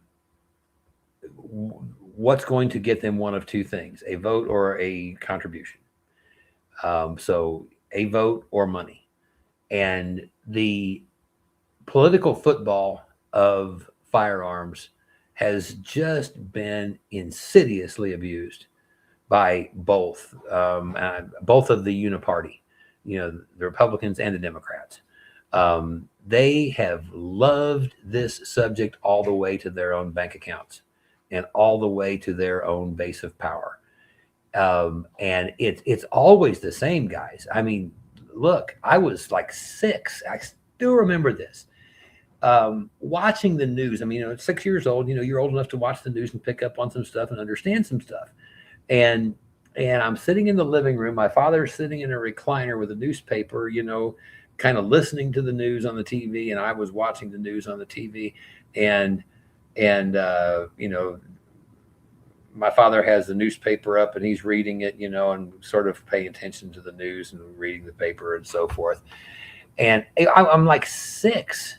Guys, we're going back 53 years. And I distinctly remember this. I said, Dad, what are you going to do if they come and take your guns? I asked that question based on what was going on a news broadcast 53 years ago. Well, my father's answer to that was, he, looked down from his paper like this, and he said, "Nobody's taking my guns."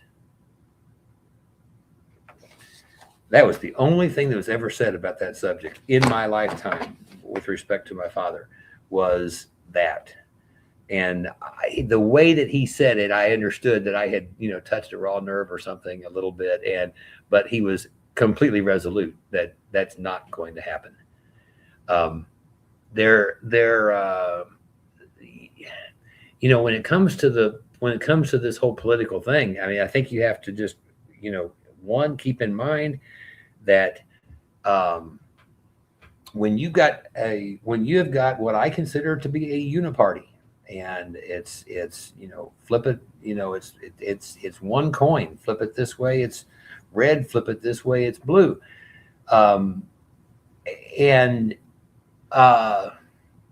When they get incredible gratification in terms of votes and money, campaign contributions, just for doing this one thing. We need to take away the damn guns. You're not taking away my guns. No, we need to take away the damn guns. You're not taking away my guns. And it's this over the net, back and forth.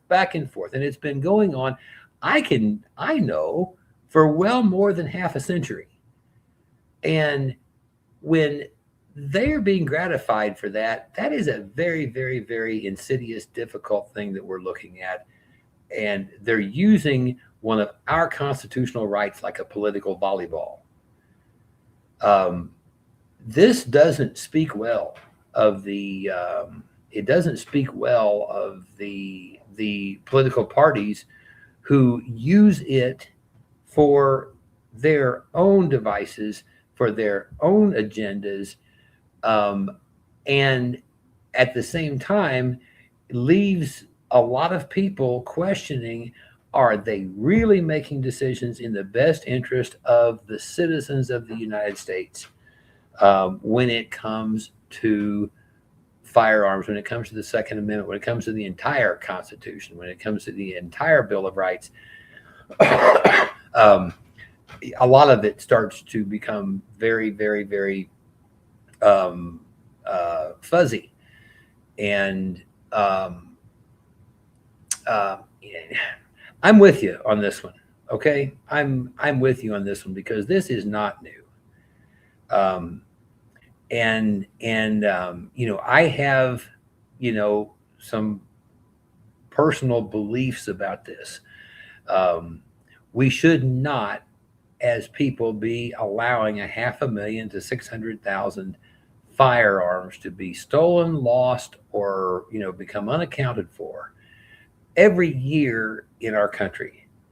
Um, we have to stop that. That is one of the worst dynamics that has been at play and has been at play for years now, and nobody has a magic bullet for how to make that work out. What I can tell you from the fact that I have gotten the opportunity to travel some and spend extended periods of time in Europe, in Belgium, Bulgaria, and in Belgium. Um, this is not the way things are being handled in other parts of the world with respect to firearms. And what I mean is in my book, I wrote about while I was writing the book, there was the television is on above my desk. I'll never forget it. The television's on above my desk and the news and everything, and it was about a gun shop in the next county south of Indianapolis, and the gun shop had been broken into, and a whole bunch of guns had been, they had pictures and video surveillance, these guys breaking the glass cases and just taking bunches of rifles and things and throwing them into a pickup truck, and they're gone. And the which is a something you don't want to see happen. But when I found out that was the fourth time that this gun shop had been stolen from this way, broken into and stolen from this way, in like the previous couple of years, this was time number 4. Um, my goodness, I compare that to a different gun shop where in 1990 I bought my first high power, and what I remember was I was there pretty much at closing, and behind the counters in this gun shop was a line of Browning safes, and every firearm in this place, which is a substantial store, every firearm in this place, every single night got emptied out of the glass cases, emptied, brought down off of the walls, brought down off of the racks, that sit off the floor where, your old, like your old M1, rifles and things that were surplus rifles that a lot of gun stores had at one time. Everything went into safes. And this gun store, after 3 of these heists, had everything in glass cases. And it was, like, well, it's another insurance claim. We used to think differently about some of these subjects. And I don't lay the responsibility on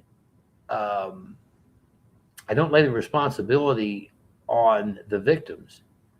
The criminals are the ones who have to be held accountable, but that does not mean you don't take all the precautions that you can to avoid having that happen. The numbers of firearms every year reported lost or stolen by FFLs, guys, look it up, Google it, and you see for yourself. It is a number that is, in my head, inexcusable. It should not be happening out of licensees, and it is happening, and it should not be happening. The level of responsibility should be much higher when it comes to the handling of firearms. The firearms community needs to be beyond reproach, needs to be absolutely deadly serious about what we deal with, what we handle, what we are safeguarding, what we are protecting, because any of them in the wrong hands are a danger to everyone. And it seems like everyone should, kind of be knowing that. Ideally, holding our politicians' feet to the fire would be happening or would be being done from a position of strength. And what I mean by a position of strength is where the firearms community is behaving virtually beyond reproach in terms of the safe handling, the safe securing of firearms. I think we would be in a much stronger position with the politicians, with the people who vote on things, if that was the case. It's not the case too much of the time, and that doesn't mean the blame's on us. What it does say is that we do have some room. We do have some room for improvement, and the other thing is we if one of the other important things that we need to do more of, and I have tried to do more of myself, is make sure that your congressmen, your elected people, are aware that you're aware. In other words, you can stand up and be counted by making a call to a congressman's office. I did that for an occasion of a different subject just 4 or 5 months ago, and reached my congressman about a particular subject. And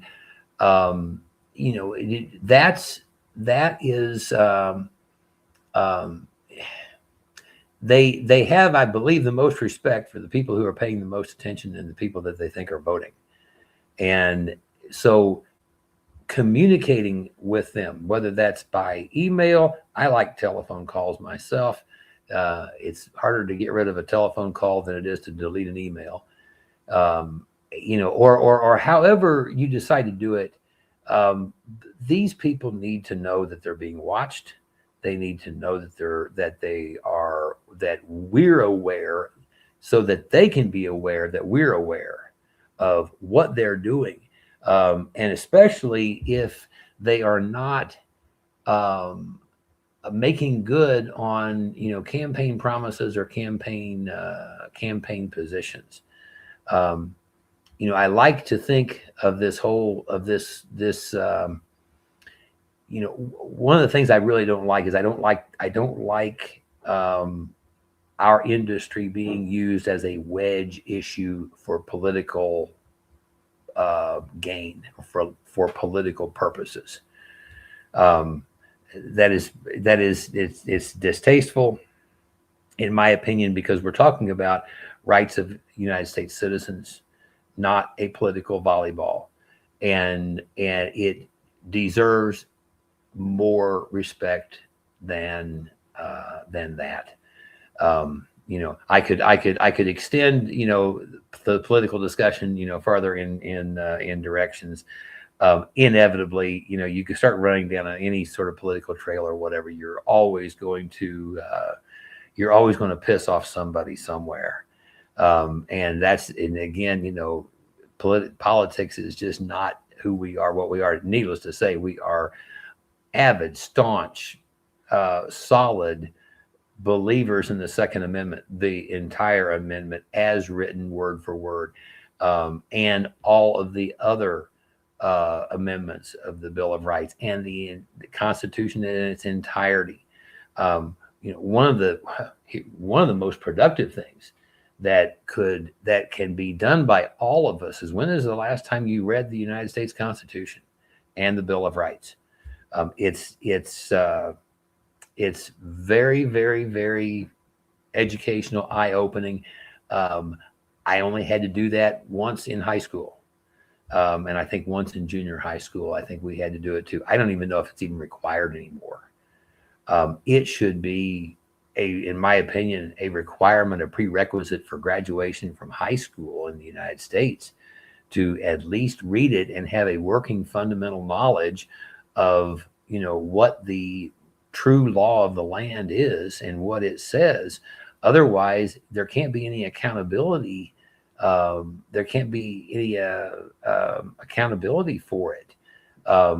we have spent too long being sheeple, if you will, where we, take all of our cues and all of our information.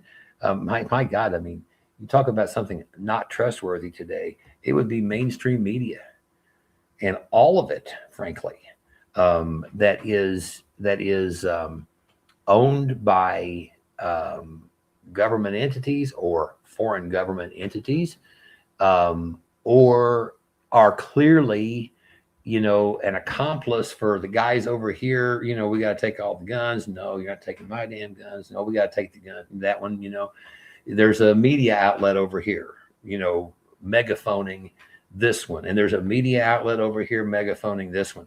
And this is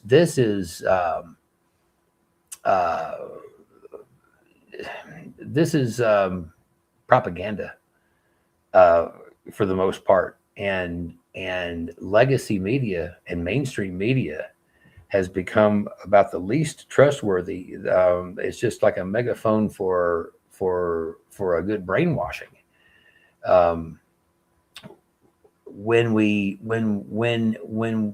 the people become more knowledgeable about the Constitution and they understand what our founding fathers and founding government endeavored to do and put in place, and the limitations and the controls that were put into place, and understand that, and then start to hold those in power accountable by paying attention, definitely by voting.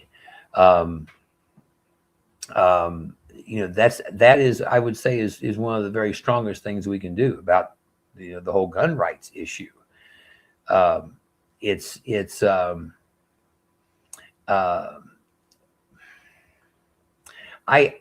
developed a theory back about 36 years ago, and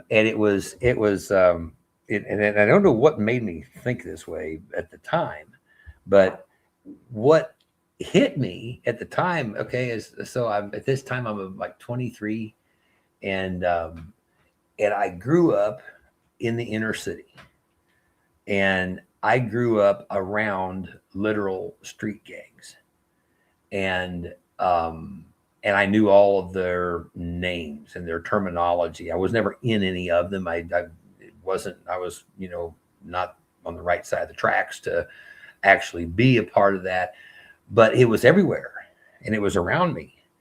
And so I had, friends who were parts at times of this element. And it hit me in 1990 that, geez, the Republican Party and the Democratic Party look exactly like these street gangs.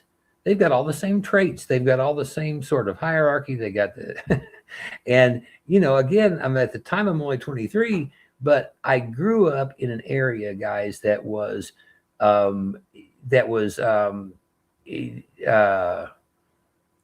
not an area that you just automatically survived in because you did all the right things. You strategically made friends on purpose from 3 blocks over or from the other side of the tracks or whatever, because you never knew when you might need a friend. And this sort of guidance from my father came in handy, on several occasions, based on where I grew up.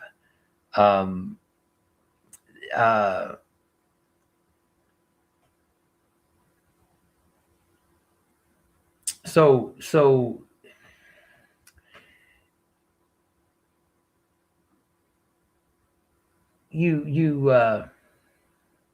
I think we have to think this whole subject much, much, much deeper. I will say this: in 36 years, and I still remember, I was like driving home in my car one day and I was listening to some, BS on the radio. It was 1990 and it was, a political year or whatever. And the behavior of the two main political parties reminded me of the behavior of the street gangs that I was living around and I was dealing with. Dealing with just because we lived around them and I went to school with, and I had gone to school with many, gang members, literally. And because I had been in so close to that, I recognized the two political parties as looking just like them and behaving just like them and acting just like them. And I can tell you in 36 years, I have not seen one thing change my mind yet about the two main political parties being nothing more than street gangs in suits.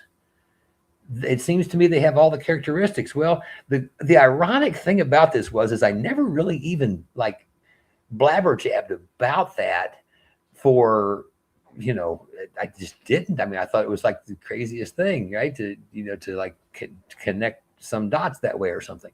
And then Jesse Ventura, who you might remember, former governor of Minnesota, Navy SEAL, actor, professional wrestler, wrote a book called The Democrips and the Rebloodlicans, like the Crips and the Bloods. And he took this whole aha moment that I had in 1990. I mean, he made a whole book out of it and literally pretty much proving that, the political parties have all the common characteristics of a common street gang. And it reminds me, George Washington in his departing address to the nation, said that, that the day the political parties run the government is the day that, or the day the political parties run the country is the day you don't have a country anymore. And you would be amazed, guys, how many people would, you want to try this. Offer any high school graduate, anybody in their 20s, 30s, even try it, people in their 40s, maybe even my age, I'm not sure. But, hey, I'll tell you what, I'll give you $100. All you got to do is just show me in the Constitution where the Republican Party and the Democratic Party are constitutionally obligated or mandated or legitimized. Most people think they run the country, guys. A lot of people think that. A lot of our kids coming out of high school today are just like they know it. And I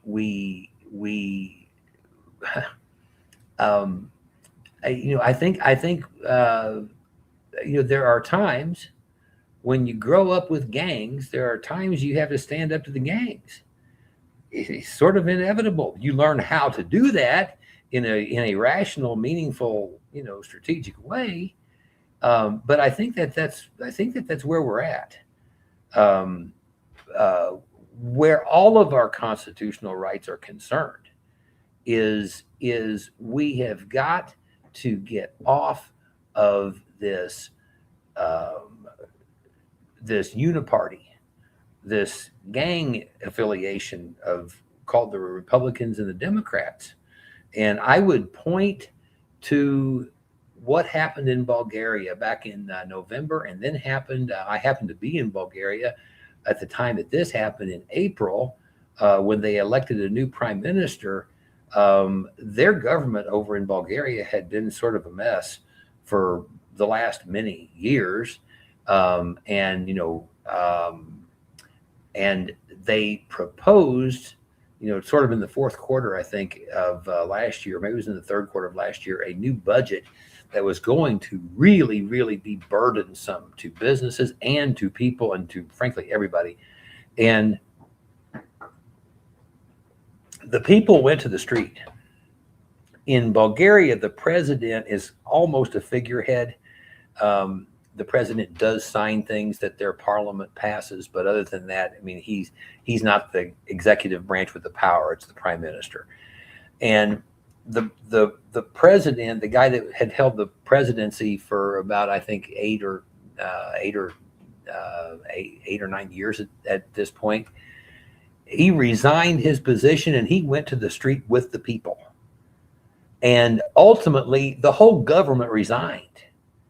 And this guy, the president, who I find, I'm more excited about him than I've been about a politician since Jesse Ventura. Um, this guy that resigned as president created a new political party 2 months before a new election, organized it, coordinated it, ran for prime minister, and absolutely just landslide victory this thing. His name is Rumen Radev. You can find him on YouTube about Bulgaria. This has been the most decisive outing of what I would call mafia gang members that were the preponderance of the political parties in Bulgaria that were really causing the problem that was getting ready to happen when the people just decided to go to the street. The parliament resigned because the parliament people either couldn't leave parliament and go home and feel safe, or they couldn't go to work. One of the two, the president of the country resigned and went to the street with the people, and then turns around and becomes prime minister. He has a majority in parliament, and it's a political party that did not even exist last calendar year. And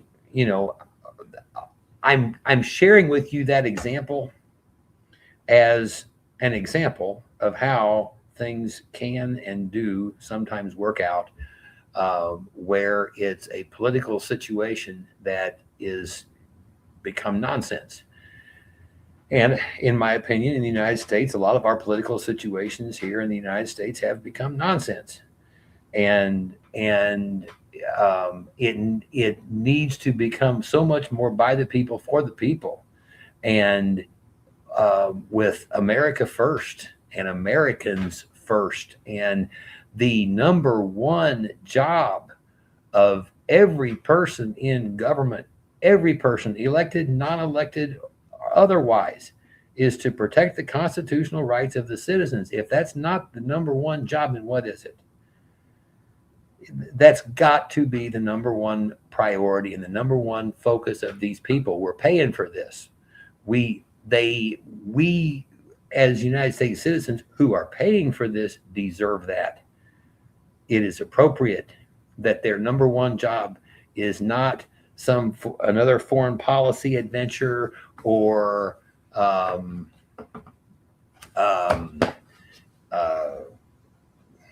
do I say this correctly? Their number one responsibility is not responsibilities to other foreign countries. Their responsibilities are to us, are to the people who are paying for all of this, and that is we, the people. And I'm going to tell you, we feel it. We feel it intuitively. We feel it rationally and understand it rationally. Guys, there's no mistake. When what you're hearing about, what you're seeing being passed in Congress or being executive ordered or made a statute or another law or whatever, I know when they're working in our best interest and when they're not. And that is the dividing line. If this is for the good of the American people, the United States citizens, and it makes sense that they're working in our best interest, that's one thing. But when you look at so much and it defies any kind of even like benefit of the doubt or a stretch or anything of how does this benefit one American, and you can't come up with one single answer. That's the kind of thing that is a head scratcher, and it's the kind of thing that makes Bulgaria happen, where the people go to the street and the government has to resign. And again, I'm not wanting to say anything here that puts me on somebody's list. I'm just saying that is how things work themselves out in in societies that are at least pretending to be a democracy or a republic or a constitutional republic, but nobody seems, too often is not really following the Constitution apparently. Um, Things can work themselves out. In Bulgaria, nothing got violent, guys. I don't think one person died, as far as I saw and as far as I read. There may have been a car or two here or there turned over or something, but that was this is all minor little penny ante stuff. It just was the massing of the people, and in this case, it was over money. And what motivated them was they saw themselves having a lot less money, businesses, people, everybody, and they had no confidence anymore in their government officials, and it's what happened. And maybe we're overdue for that sort of a happening here. Maybe we can take some cues from Bulgaria. The one thing I will say is we all should take our Constitution, the United States Constitution, and our Bill of Rights with the utmost of seriousness. That is our clout. That is our birthright. That is worth fighting for, and it's worth reading, it's worth knowing, it's worth understanding, it's worth standing up for, it's worth teaching others about. I think probably maybe the biggest thing that we face as a challenge in the United States right now when it comes to our Second Amendment rights, and the reason why I even started down this road at all, maybe the biggest challenge that we face today is apathy. And so many people, it seems like that don't care.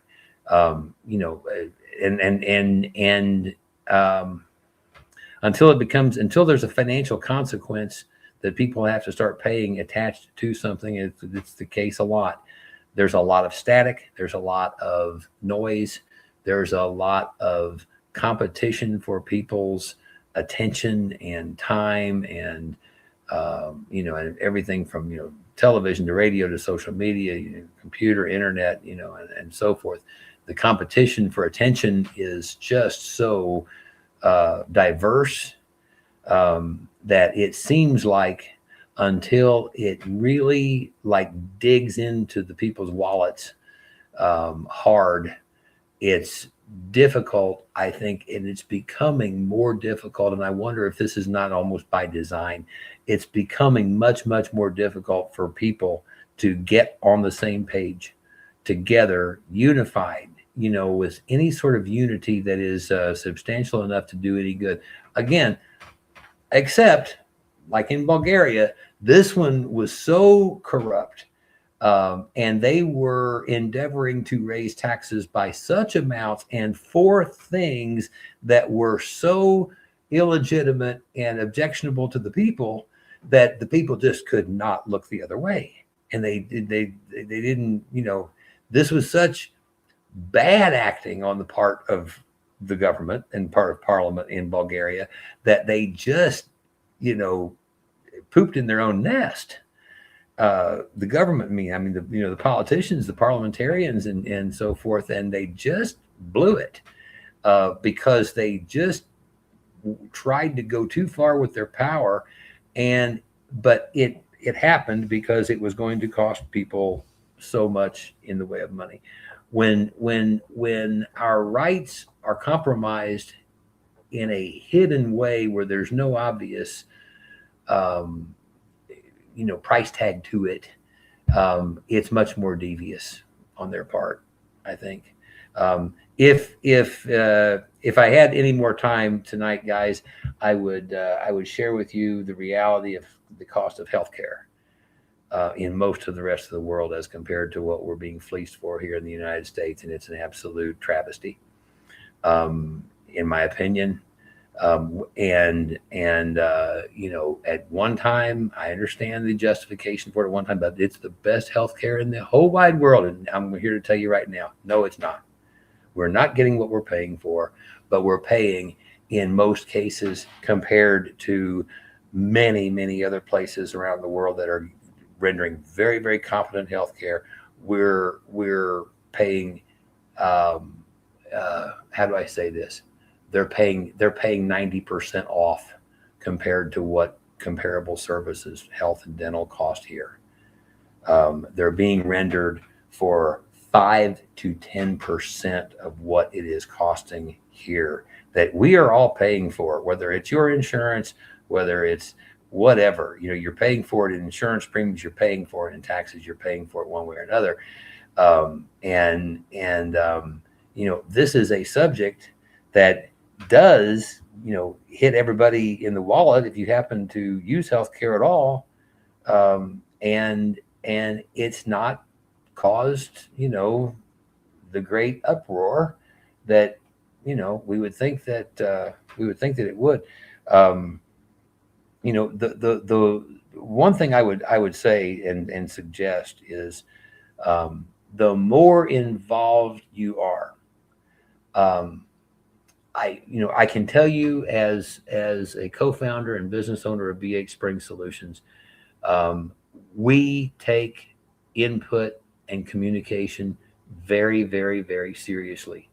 And you may think that, well, a big, congressman or a senator or whatever, my voice is, so small, or, whatever. And what I'm telling you is that is not valid completely.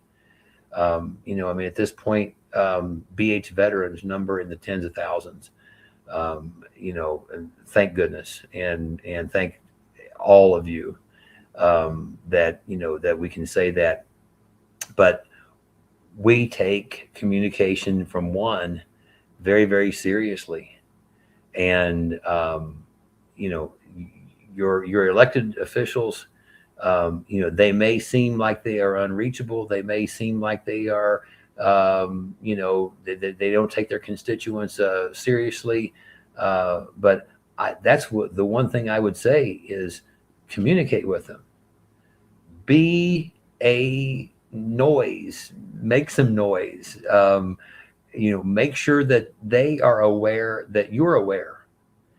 And that in and of itself has the ability to change how they think, to change their mind if they get the idea that, hey, these, my constituents write to me, they watch. And I would suggest, that just, a handful can make a difference in a lot of cases. If they're completely bought and they're completely, corrupt and bought and paid for, okay. They can still know that, hey, you're being watched and there's an election coming. And, that still has to mean an account for something. Guys, I am sorry to have run off on these subjects that we did. Thanks for the stimulation there. Thanks for the questions. Thanks for all of you guys sticking with me that have. Everybody watching this as a permanent live or a permanent video recording, thank you for watching this and staying with us. Honestly, I may edit out some of this at the end. The whole politics thing it's a sort of a very distasteful kind of a thing. I can't even, the whole notion of political parties is so distasteful to me that I just don't even want to even think about that or be a part of that. I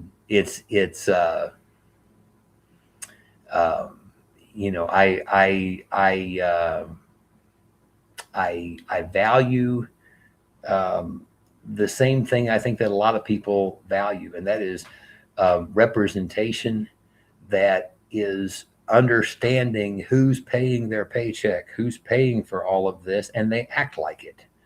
and they behave like it, and they make decisions like it, and they craft bills like it.